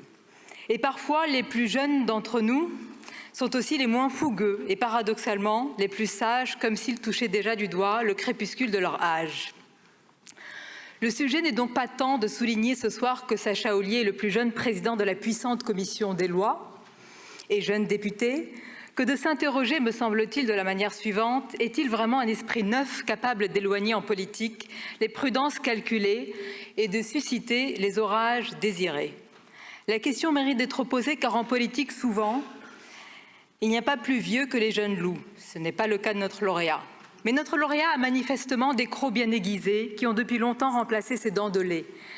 Ce même lait de la politique biberonné très tôt auprès des jeunes avec Macron qu'il a cofondé avec d'autres anciens militants, des jeunes socialistes. Toujours jeunes donc, mais plus tellement socialistes, si l'on en croit les couleuvres avalées après la loi immigration, sur laquelle le trublion Houlié a manifesté, il est vrai, un caractère bien trempé, avant finalement de rentrer dans le rang en priant à haute voix que tout soit retoqué par un sage qui fut lui aussi un ancien plus jeune Premier ministre, Laurent Fabius. Bref, on n'est pas passé loin de la sortie de route politique. Beaucoup avaient pourtant parié que le jeune ambitieux qui a voté contre la loi, crime de lèse-majesté s'il en est pour le président de la commission des lois, allait quitter avec armes et convictions le camp présidentiel. Il n'en fut rien. L'empêcheur de tourner à droite du gouvernement est resté confortablement dans la voiture présidentielle. Et mieux, il en a été un habile copilote. Lui qui est pourtant fan du plaisir solitaire, de la moto bien sûr. Rouler jeunesse, comme on dit. Mais ne vous fiez pas à son air juvénile. Et encore moins, ça va durer encore un peu, et encore moins à son côté Harry Potter, bien qu'en termes de tour de passe-passe politique, il en connaisse déjà un rayon. Sacha Houlié a bien plus d'un tour dans son sac. Il pense déjà à l'après et ne veut pas être une simple étoile politique filante dans le ciel devenu désormais pâle de la Macronie. Bien sûr, le jeune stratège est toujours en marche, mais il préfère parfois marcher à l'ombre pour ne pas se brûler les ailes trop près d'un chef qui, de toute façon, ne refera pas un autre mandat, du moins pas en 2027. D'apparence timide et peu bavard, le président de la commission des lois sait se faire respecter, attention, quand il le faut. Il a vite compris qu'en politique, il ne fallait pas dire oui tout de suite. Et c'est même offert le luxe, qui peut le dire ici ce soir, de dire non à une entrée au gouvernement en juillet 2023 quand le ministère des Outre-mer lui fut proposé. Sans doute était-ce un exil trop lointain pour ses brûlantes ambitions. Notons aussi que Sacha Houlié sait prendre des risques. Oui, je vous le dis ce soir, de grands risques. Il faut le rappeler et j'en suis devant vous le témoin et même la complice. Il a accepté, et je vous le dis en confidence, il y a quelques semaines d'être interviewé sur CNews et Europe 1. Par les temps qui courent, je vous l'assure, ça peut valoir une excommunication et un blâme du Conseil d'État. Mais dans son cas, pas besoin de le ficher, non, pas besoin de le comptabiliser, son cœur penche à gauche. Mais pour combien de temps? Car l'heure du choix est arrivée. Comment en effet exister pleinement, sans s'opposer frontalement, frondeur mais pas trop, à gauche mais pas gauchiste, fidèle mais pas assez, téméraire mais pas fou? Son numéro d'équilibriste, qui en agace plus d'un, vient de lui faire manquer le portefeuille des sports. Pourtant, il y a cru jusqu'au bout. Il est vrai que rien n'est joué jusqu'à la dernière seconde du match, a toujours pensé le grand fan de l'Olympique de Marseille qu'il est. Mais en termes de résilience, il a été battu par une ancienne sportive, Amélie Oudéa-Castéra, qui a pourtant le don de marquer contre son camp, mais qui n'a pas voulu lâcher le ballon. Je note que vous avez tous souri. Sans oublier aussi François Bayrou, une star sur le retour, une star, c'est un compliment, sur le retour, dont l'entrée sur le terrain n'aura duré que quelques secondes avant de finir sur le banc de touche pour avoir sermonné le meneur de jeu et l'arbitre Emmanuel Macron. Bref, à l'issue d'un match cacophonique, Sacha Ollier n'aura pas touché une seule fois la balle ni un ministère. Alors en attendant le match au retour, notre lauréat, qui est aussi un grand passionné de romans sombres, aimerait bien écrire la suite de son destin à l'encre noire de ses nuits blanches quand il rêve de gravir 4 à 4 les marches du pouvoir. Son plus grand rêve, l'éducation nationale. Lui, le fils d'une institutrice, aimerait tant défendre l'école publique. C'est aussi ça, la méritocratie. Ministre de l'Éducation, ce serait un peu sa Champions League à lui. Mais ça fait longtemps que l'OM n'a pas soulevé le fameux trophée en argent massif. 93, je crois, c'est bien ça. Il va falloir en jouer d'autres matchs avant d'espérer le Graal. Mais quand on est jeune, on a du souffle, bien sûr. Rien ne fait peur quand on avale les obstacles comme la vie. Seulement voilà. Nous sommes dans un pays attaché à ses racines, à sa longue histoire. On aime bien aussi l'expérience du temps long et la sagesse des tempes grises. On refuse aussi de céder à l'injonction du jeunisme, slogan éculé, qui a fait croire un temps que le nouveau monde allait balayer d'un revers de main l'ancien monde, en accouchant de profils bien marketés, souvent au même costume étriqué et au langage tchap-gépétisé. Croyez-moi, tous les matins, parfois, c'est difficile. Il n'en fut rien. La politique, comme la vie, se caractérise par un grand mouvement de balancier. Quand on est allé trop loin dans un sens, on en revient toujours. C'est vrai aussi pour la jeunesse de nos responsables politiques, on en revient aussi. Alors, cher Sacha Ollier, cher lauréat, d'abord, je vous souhaite vraiment le meilleur pour la suite. Et puis, je souhaite aussi aux jeunes loups ambitieux et très audacieux, il faut le reconnaître que vous êtes, tout simplement de vieillir en restant, et c'est le plus important, fidèle et jeune dans la tête et le cœur. Je crois que c'est la plus belle récompense de la vie.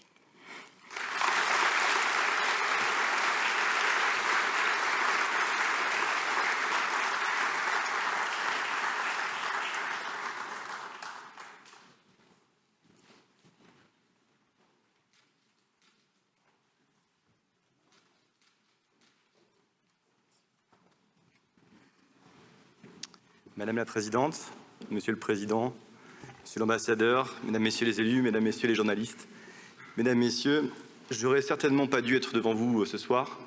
D'abord parce que vous avez programmé cette soirée pendant un match de barrage de l'Olympique de Marseille en Coupe d'Europe. Mais surtout et plus sérieusement, parce que rien ne m'y prédestinait, et je crois que c'est presque la caractéristique qu'a retenu le jury pour délivrer les prix qui sont désignés ce soir. Enfin encore parce qu'il est évident que compte tenu de la majorité relative, le mérite revient aussi à tous mes collègues qui en ont durement bavé durant toute cette année. En tout état de cause, vous avez choisi presque comme condition de cette délivrance de prix des poils à gratter, des troublions ou quelque part des personnes qui ont des convictions, être de droite dans le Lot, être centriste dans les Hauts-de-Seine et être de gauche dans la majorité présidentielle. Quelque part, j'aimerais vous parler de moi, mais ce n'est pas le sujet. Le sujet, c'est peut-être ce qui m'amène devant vous, ce que j'ai voulu défendre et à qui et à quoi je le dois. Ce que je suis, je le dois d'abord à l'école publique, laïque et républicaine, cette école où je crois que le respect est le préalable à l'autorité. Ce respect commence par la juste reconnaissance de ceux qui forment les esprits citoyens, et c'est aux politiques de résoudre l'incroyable paradoxe qui fait que les enseignants et les personnels s'estiment lésés par rapport aux tâches qu'ils doivent accomplir, quand la société entière leur reproche de ne pas en faire assez. C'est cette école qui reconnaît et respecte les différences de toutes les élèves, les cultive pour les éduquer tous. Cette école, comme le pensait Célestin Freinet, où la participation de chaque enfant est le nécessaire à la réussite du collectif. Cette école dans laquelle on doit donner plus aux primaires ou aux secondaires à ceux qui ont le plus besoin. Cette école où on élève plutôt que l'on ait des classes, on trie ou l'on évince. Ce sentiment d'éviction, d'injustice, de déclassement, il est la clé des malheurs de nos concitoyens et je crois que vous l'avez entendu dans les discours qui m'ont précédé, j'y reviendrai moi-même. L'incapacité à se loger dignement, à acquérir son logement, l'insuffisance des revenus, l'écrasement des individus sous la roue de la reproduction sociale. Tous ces phénomènes sont amplifiés aujourd'hui par les incroyables inégalités entre les métropoles et les territoires. Et j'invite chacun à mesurer la colère qui nous a fait élire et qui nous mène ici, qui s'exprime aujourd'hui chez les oubliés, des agriculteurs aux gilets jaunes. C'est cette colère, ce sentiment de mépris de classe dont je m'inspire et qui m'inspire aussi les propositions de loi qui ont fait cheminer mon propre parcours. Au fond, comme l'écrivait si justement John Rawls, je crois qu'il nous faut garantir la plus grande liberté égale pour tous et assurer par le principe de différence la concentration de nos efforts aux plus défavorisés en toute matière. C'est l'effort de la politique, c'est l'exercice du droit et il y a aujourd'hui une opposition presque conjoncturelle. Il est devenu la norme de critiquer la norme. En clair, ce que nous faisons. Je crois que cette idée est fausse. C'est d'ailleurs mieux pour moi de croire qu'elle est fausse. Je crois aussi qu'elle est dangereuse. Je le crois comme avocat, je le crois comme militant. Je crois aussi que dans un monde où tout bouge, la rigidité d'une norme bien conçue, et j'en discutais avec Matthias Fekl, est aussi une protection contre les effets pervers de la mondialisation, la défense de notre modèle économique, social, environnemental, la garantie d'une vie meilleure en Europe. Et chacun sait que ce monde, ou en tout cas cette vie européenne, elle nous est enviée par de nombreuses personnes que nous ne découragerons pas à venir. J'en viens donc aux fonctions, aux événements qui m'ont certainement permis d'acquérir le prix que vous venez de me remettre, qui me vaut peut-être votre reconnaissance, la présidence de la Commission des lois. C'est à travers cette présidence que j'ai pu, comme l'avait fait Georges Clemenceau dans un autre registre et avec plus de brio, affirmer quelques convictions. Le droit à la sécurité, le devoir du respect, de la confiance. Et j'affirme que oui, on peut être de gauche et avoir des convictions fortes en matière régalienne.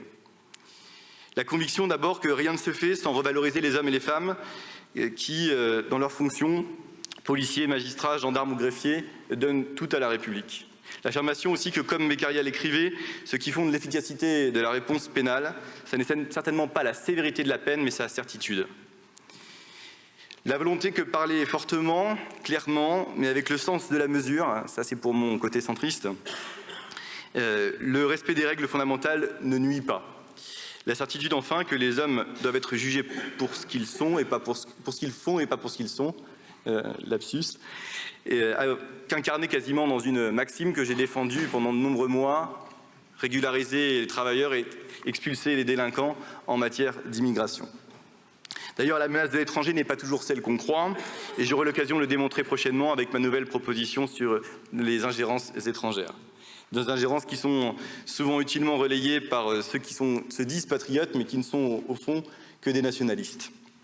Et face au dilemme, lorsqu'il apparaît dans un monde où tout se vaut, où les repères tombent, où les extrêmes participent activement à brouiller les messages à leur seul profit, il est encore possible de préférer l'éthique de conviction à celle de responsabilité. C'est un débat que nous avons eu, Christophe Barbier, lors de l'examen de la loi immigration. Cette loi immigration, elle est pour moi un enseignement comme une introspection, un moment où, comme André Agassi, je considérais qu'on pouvait exécrer la spécialité dans laquelle on exerce, pour lui le tennis et pour moi la politique. J'en termine avec un trait de caractère. Le mien est expressif, il est compétiteur, il s'est forgé dans le sport et dont la place dans notre société est évidemment trop marginale. Du code moral du judo à la passion des supporters, il y a tous les catalyseurs d'une société. Et lorsqu'on entend promouvoir des valeurs, on y trouve les ferments de la solidarité, de la tolérance, de l'acceptation des différences, qui devraient tous nous inspirer. Alors merci à tous pour ce prix, et je vous promets pour la suite que je n'ai pas prévu d'être sage.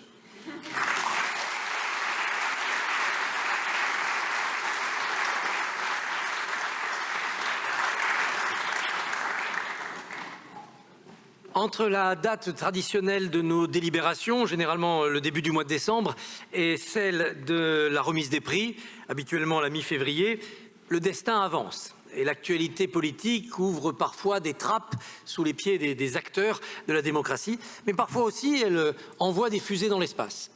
C'est le cas pour le ministre de l'année. L'avenir dira si la fusée est un feu d'artifice ou le véhicule d'un voyage intergalactique.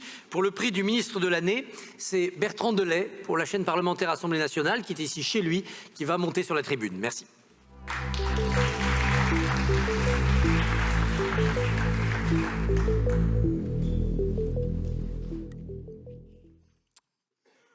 Madame la ministre, Monsieur le Président du Sénat, chère Yael, je ne sais pas où elle est, Mesdames, Messieurs les parlementaires, Mesdames, Messieurs. Effectivement, Christophe vient de le dire, le ministre de l'année qu'on récompense aujourd'hui et que vous représentez, cher Prisca, l'était déjà l'an passé, puisque Gabriel Attal avait déjà reçu le prix du trombinoscope.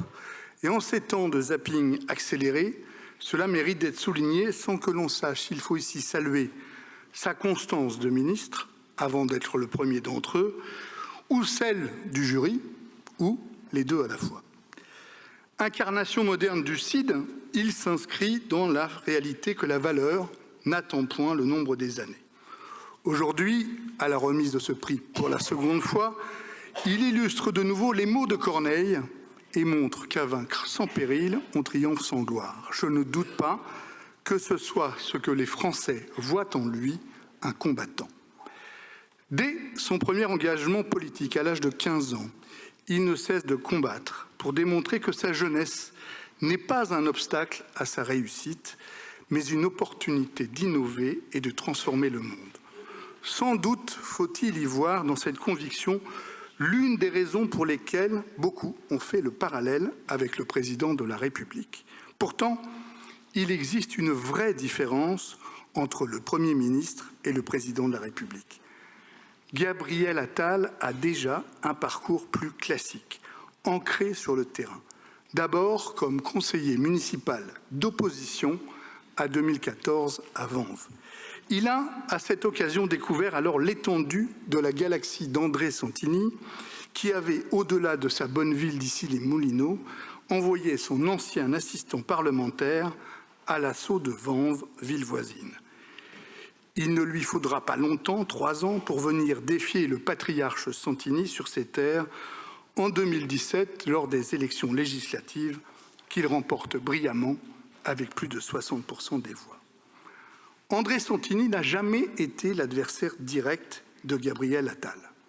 Et on peut le regretter, car l'opposition de génération aurait été également une opposition de style entre deux ciseleurs de mots.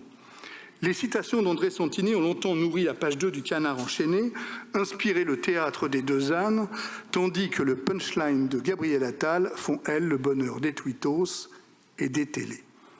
Opposition de génération et de style. Mais il fallait à Gabriel Attal définitivement prendre la lumière. Et de ce point de vue, sa nomination rue de Grenelle, qui lui vaut ce soir d'être consacré ministre de l'année, était le point de passage obligé. Et il a surtout su trouver les mots pour incarner tout à la fois une autorité et une détermination en écho avec les demandes latentes d'une partie des Français. C'est d'ailleurs sans doute là que réside sa force, n'en déplaise à ses détracteurs, qui ne veulent voir là que de la stratégie de com. Car au-delà de la com, il parvient souvent à trouver les mots justes qui rétablissent la confiance de nos citoyens à l'égard de l'action publique. En outre, il faut en politique savoir s'adapter au gré des circonstances. Les partisans de votre gouvernement, cher Prisca Thévenot, appelleront cela de l'intelligence et du pragmatisme, tandis que vos opposants n'y verront que cynisme et opportunisme. Nul doute qu'en ayant enjambé ainsi les 500 mètres qui séparent la rue de Grenelle de la rue de Varennes, Gabriel Attal s'est encore un peu plus exposé aux critiques. On ne lui épargnera rien. Les aînés en politique n'aiment pas qu'on leur grille la politesse. Et vos adversaires qui sont dans leur rôle, peut-être même aussi ceux qui l'encensent aujourd'hui, car en politique, pour paraphraser Coco Chanel, après la mode, il y a la démode. Il ne tient qu'à ce plus jeune Premier ministre de la République de faire mentir cet adage et surtout de déjouer la possible démode. Dans ce cas, et je prends le pari, il pourrait être le premier à recevoir 3 fois de suite notre prix, puisqu'entre-temps, il est devenu Premier ministre. J'ajoute un dernier mot, je suis plein de reconnaissance pour Gabriel Attal, parce que moi je vais quitter la présidence des LCP. Il y a 6 ans, il y a un député qui a fait ma campagne auprès de ses pairs, qui s'appelait Gabriel Attal. Et donc si pendant 6 ans, j'ai pu présider cette chaîne, c'est grâce à Gabriel Attal aussi. Et donc j'ai une pensée pleine de reconnaissance pour lui. Je vous remets donc ce prix, Madame la Ministre, et je ne doute pas que vous saurez lui transmettre et lui retransmettre la reconnaissance du jury tout entier. Merci.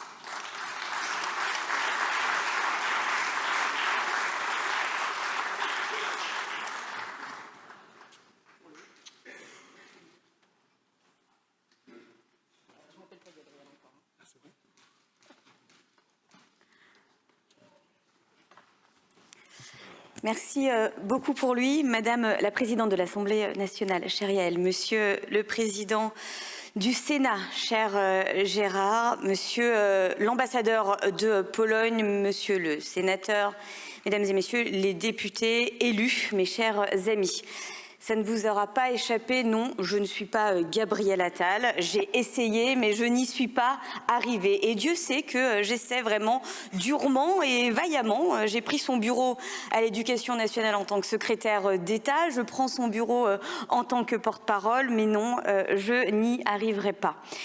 Simplement vous dire que non, ce n'est pas une erreur que je sois là aujourd'hui, parce que oui, Gabriel Attal a été un ministre hors pair, un ministre salué par ses pairs, un ministre qui a su faire non pas simplement des punchlines ou des belles phrases, mais d'une méthode en politique que nombreux sont à souligner et à saluer, quelque mouvement qu'il soit originaire. Parce que oui, Gabriel Attal assume sans totem ni tabou, avec des lignes rouges, de parler et de respecter l'ensemble des forces politiques de notre nation.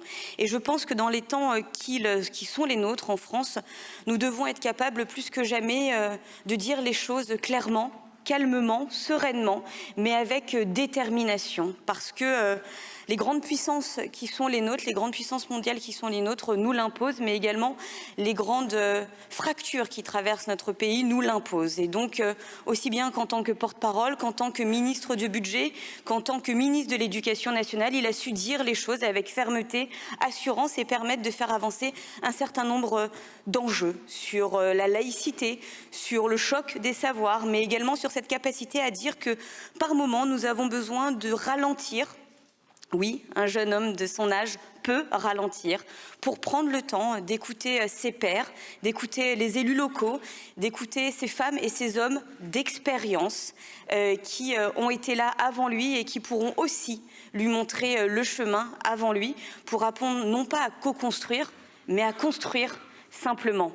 Alors oui, je suis ravie d'être là pour prendre ce prix pour Gabriel, que je ne tâcherai pas de lui remettre juste après, puisque je le rejoins à Matignon. Mais je vais me permettre, et ce n'était pas prévu dans le beau discours que m'a préparé mon équipe, et je m'en excuse, profiter pour avoir ce micro pour adresser 2 messages. Parce que oui, même si aujourd'hui je suis porte-parole du gouvernement, j'ai fréquenté de nombreux plateaux, LCI, BFM, CNews, Europe 1, et j'ai appris que quand on avait le micro, on ne pouvait pas nous l'enlever. Et donc, je voulais adresser 2 messages. Le premier, c'est que oui, Gabriel Attal est d'ici les Moulineaux, mais il est aussi élu Meudennais. Et je tiens à le dire ici, merci Hervé, parce que tu fais partie de ces politiques tendances qui sont surtout dans une tradition républicaine qui est à saluer, celle d'apprendre à transmettre à ces jeunes un peu que nous sommes en politique, toujours dans la bienveillance, mais dans l'autorité sage qui est la tienne. Merci infiniment. Et puis à Sacha, ancien collègue de l'Assemblée nationale, merci d'être toi. Merci d'être là. Merci de continuer à défendre ces convictions qui sont les nôtres. Nous avons besoin résolument de toi pour continuer à avancer et à marcher dans des pas résolus, ce que nous avons depuis 2016, et je le dis en tant que marcheuse. Merci infiniment, Sacha. Merci à tous. À bientôt.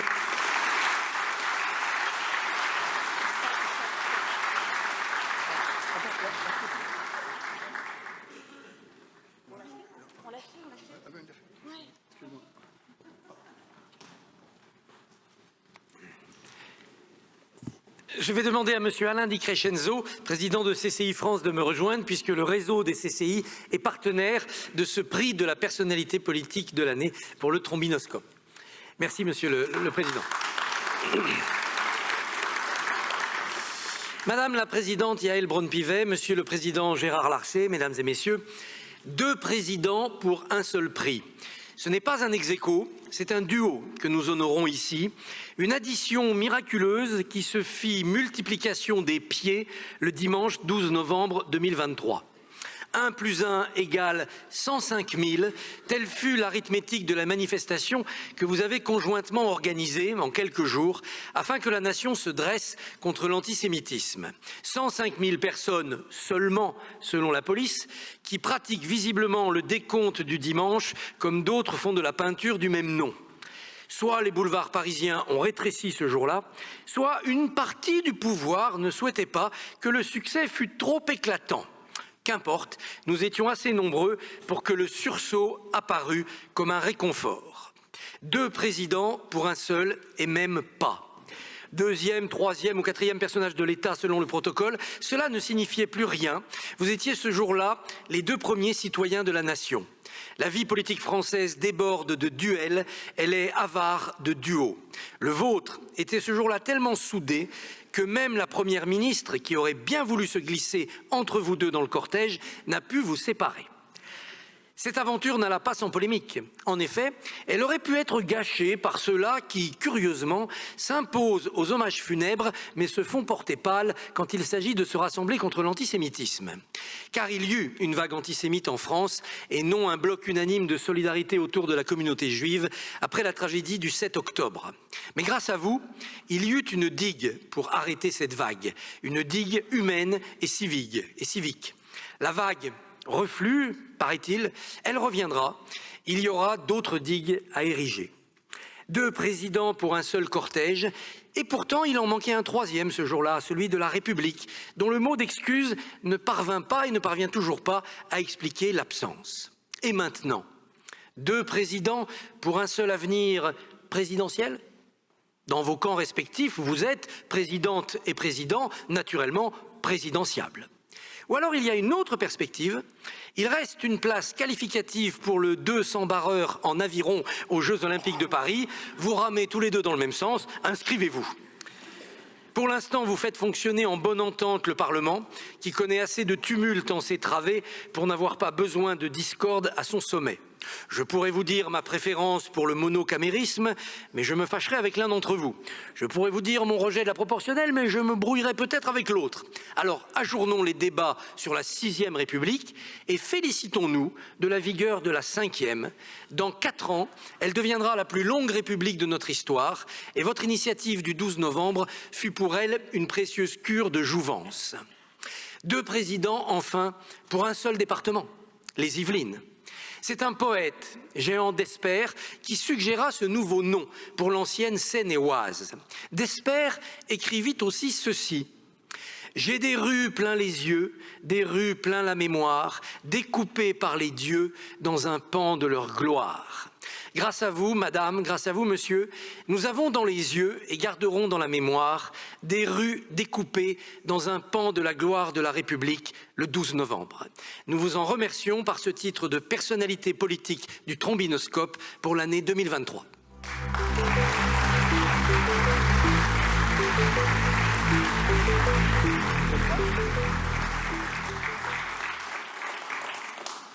Madame la Présidente, Monsieur le Président, bonsoir à toutes et à tous.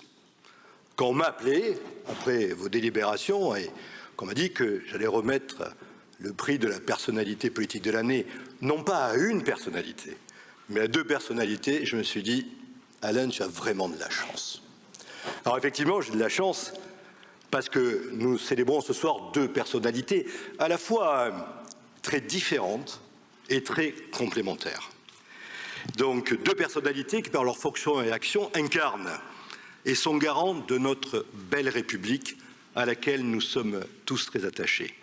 Chère Yaël Braun-Pivet, cette République, vous l'incarnez à travers la présidence de l'Assemblée nationale, mais aussi par l'audace et le courage qui sont les vôtres et qui vous caractérisent depuis votre entrée en politique et plus encore depuis que vous siégez au perchoir. Cher Gérard Larcher, cette République, vous l'incarnez à travers la présidence de notre Sénat, mais aussi par votre grande et longue expérience politique ainsi que par votre engagement sans faille au service des territoires, cher Gérard, que j'ai pu mesurer à plusieurs reprises. Mais de la chance aussi, et vous l'avez toutes et tous introduit, parce que grâce à vous deux, ce soir nous célébrons aussi une grande initiative. Une très grande initiative à la fois profonde et structurante, qui est bien sûr la vôtre dans l'organisation de cette marche civique contre l'antisémitisme. Je ne vais pas rappeler le nombre de personnes, je vais seulement vous dire une chose, merci. Merci du coup de cœur, merci à vous deux. Merci d'avoir montré qu'il y a certaines causes qui dépassent tous les clivages politiques et qui font rayonner les valeurs républicaines qui sont les nôtres et à laquelle, encore une fois, nous sommes toutes et tous très attachés. Alors, je vous ai dit que j'avais de la chance, c'est vrai, mais je crois qu'il n'est pas impossible, il va être presque tous dit, que je porte aussi un peu chance. Puisque l'année dernière, à ce même moment, je remettais ce même prix à la Première ministre. Cette dernière étant empêchée, c'est Gabriel Attal qui est venu récupérer ce prix. La ministre est partie, ça pourrait évoquer certaines choses. Et donc, ensuite, vous savez ce qui s'est passé. Doit-on y voir une certaine anticipation? Je ne sais pas, il ne m'appartient pas de le faire. Par contre, je voudrais citer un couteau suisse du XVIIIe siècle, écrivain, moraliste, journaliste, qui s'appelle Sébastien Roch-Nicolas de Chamfort, et qui dit la chose suivante, c'est très court. L'anticipation ouvre la voie de la victoire et aussi l'aiguillon de la conquête. Il me reste à vous dire wait and see, bravo à tous les deux, merci et bonne soirée à toutes et à tous.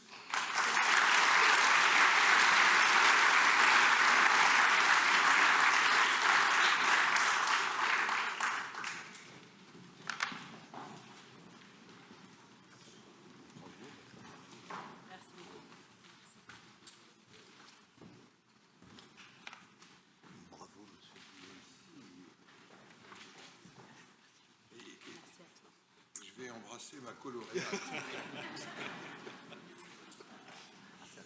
Voilà.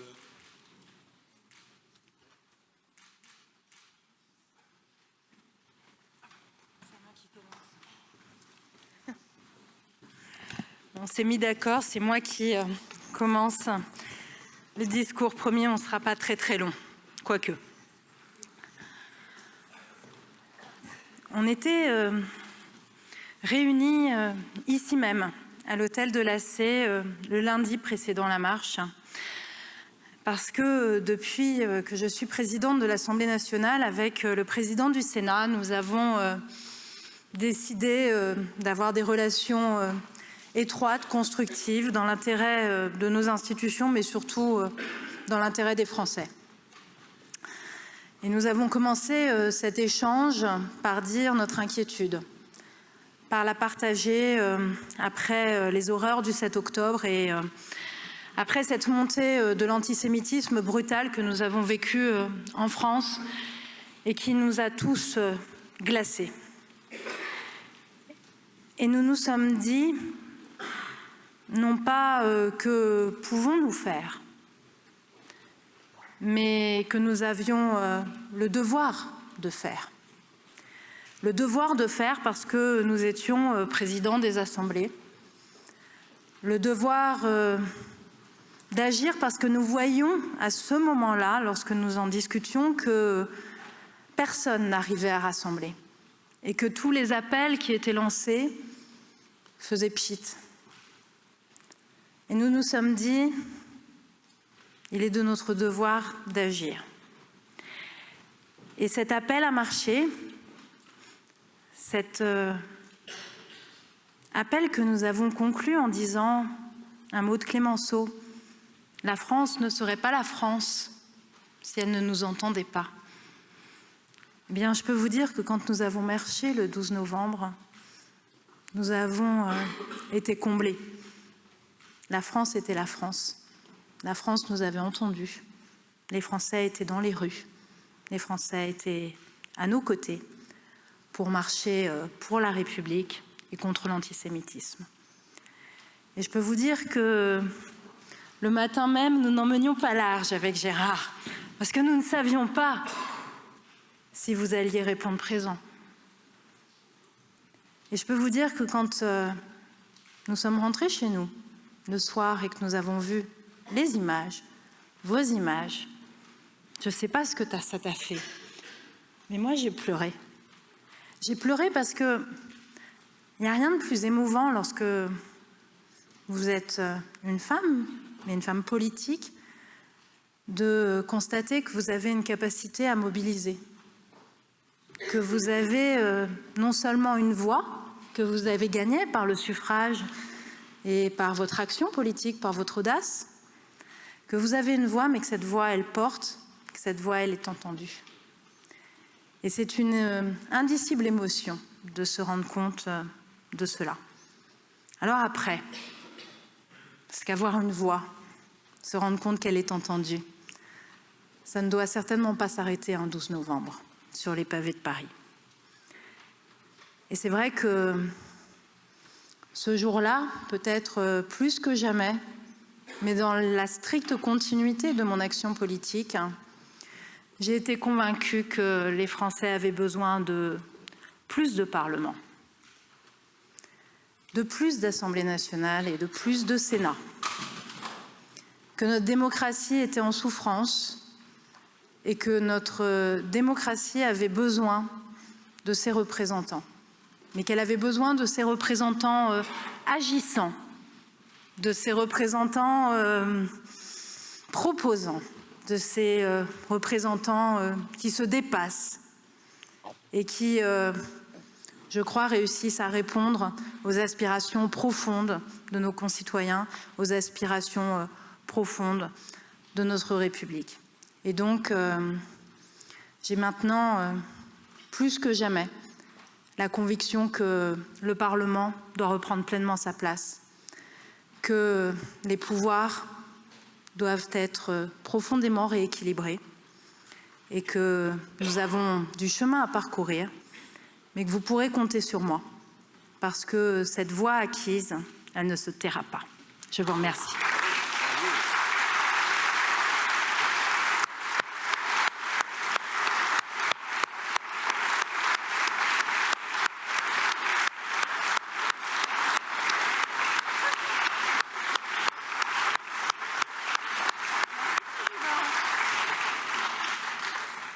Madame la Présidente de l'Assemblée nationale, permettez-moi de saluer les collègues députés qui sont aspirants vers le Sénat ou qui prendront progressivement la sagesse des sénateurs. Je vais saluer Hervé Marseille qui a fait une ode au Sénat qui vaut tous les textes et dont je dois dire j'apprécie à la fois l'humour, la solidité, la clairvoyance et quelque part cette capacité à jouer collectif dans le respect de ce que nous sommes les uns et les autres. Saluer mes deux collègues maires qui ont été ce soir nommés. Ils sont différents, ils ont des histoires différentes, mais ils incarnent profondément la réalité que nous vivons. Moi qui ai vécu 3 décennies de maire. Vous saluez, monsieur l'ambassadeur, car vous avez évoqué le triangle de Weimar, si cher à mon cœur, que nous avons besoin de réanimer. Mais permettez-moi, monsieur le président, cher François-Xavier Delière, qui n'oublie pas qu'il a eu un père qui siégea au Sénat, de saluer les journalistes, les rédacteurs, les éditorialistes qui sont là. Et vous dire un premier message. Je suis de ceux qui pensent qu'on ne mesure pas la liberté de chacun des éditorialistes. Et que pour moi, on ne quantifie pas. Autant qu'on nous quantifie, c'est la loi dans notre expression, autant je suis profondément attaché à votre liberté, même quand elle me dérange. C'est, me semble-t-il, le premier message que je voulais vous passer ce soir en vous remerciant.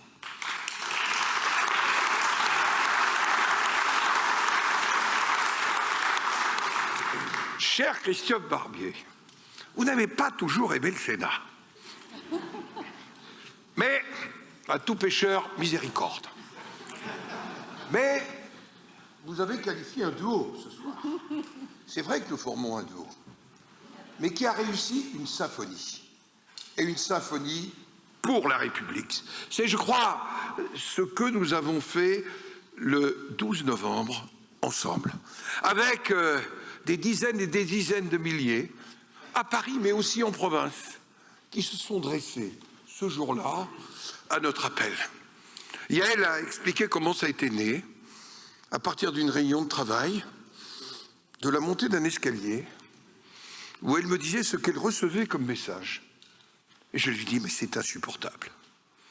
Et nous avons décidé, au cours de ce déjeuner de travail, que, en quelque sorte, nous ne nous contenterions pas de faire un SMS pour dire les rejets qui étaient le nôtre de l'antisémitisme, mais que nous agirions. Robert Badinter, dans son dernier discours au Sénat, lui qui fut sénateur 15 ans, concluait par les mots définissant le Parlement. Le Parlement est un phare qui doit éclairer l'avenir et non le miroir transitoire des passions publiques. Et je crois que c'est notre rôle, en reprenant ces mots de Robert Badinter, sénateur des Hauts-de-Seine, Monsieur le Président Marseille. C'est vrai que nous avons une conception ensemble du bicamérisme. Du bicamérisme parce que il joue un rôle dans l'équilibre de nos institutions.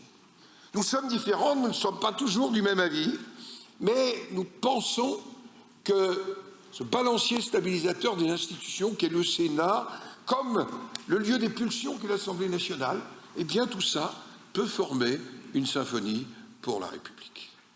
Alors c'est vrai, je le dis, j'ai été très sensible et blessé par cette montée de l'antisémitisme dans notre pays, mais pas que dans notre pays.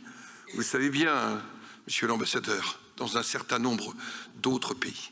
Et qu'il m'a semblé qu'il était indispensable de réagir face à ce qui est le contraire des valeurs de la République. On peut être de gauche, on peut être de droite, on peut être du centre, mais il y a des valeurs sur lesquelles on ne transige jamais. La dignité des hommes.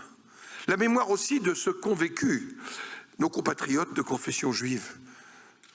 Robert Badinter nous a rappelé, dans un discours terrible, un jour de commémoration de Veldiv, qu'il y avait aussi des responsabilités françaises dans tout cela. Eh bien nous pensons que notre responsabilité, nous devions l'assumer. Voilà, au travers du Parlement, du bicamérisme, de la personnalité, je dois le dire, attachante, profondément humaine, de Yael Braun-Pivet.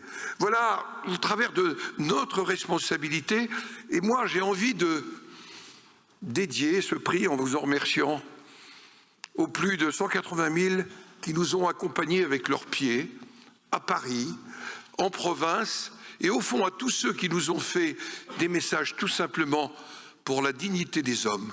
Et c'est vrai que j'ai eu un coup de gueule, qui n'est pas trop dans mon style. Moi, le vétérinaire qui n'est parlé d'oralité qu'au travers des animaux, vous voyez à quoi je fais allusion. Parce que, je vous le dis, je ne supporte pas les allusions, les propos, quand ils sont équivoques par rapport à des valeurs essentielles. Voilà ce que je voulais exprimer en remerciant la présidente de l'Assemblée nationale de ce qu'elle est, de ce qu'elle transmet et de ce qu'elle nous permet de partager pour la République.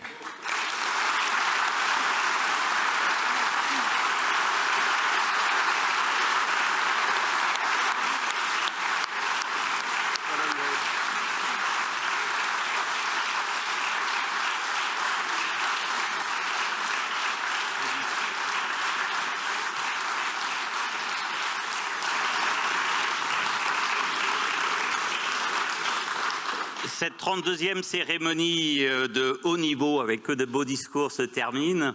Je vous remercie de votre attention et de votre fidélité au trombinoscope. Avant d'inviter tous les lauréats à venir sur l'estrade pour la traditionnelle photo, je tiens à remercier très chaleureusement nos fidèles partenaires, CCI France, la FEPEM, l'Institut Opinion Noël, CP Assemblée nationale et Public Sénat. Je vous donne rendez-vous dans un an pour un nouveau palmarès du trombinoscope et chaque mois dans une nouvelle région pour ce prix des collectivités. Je vous remercie.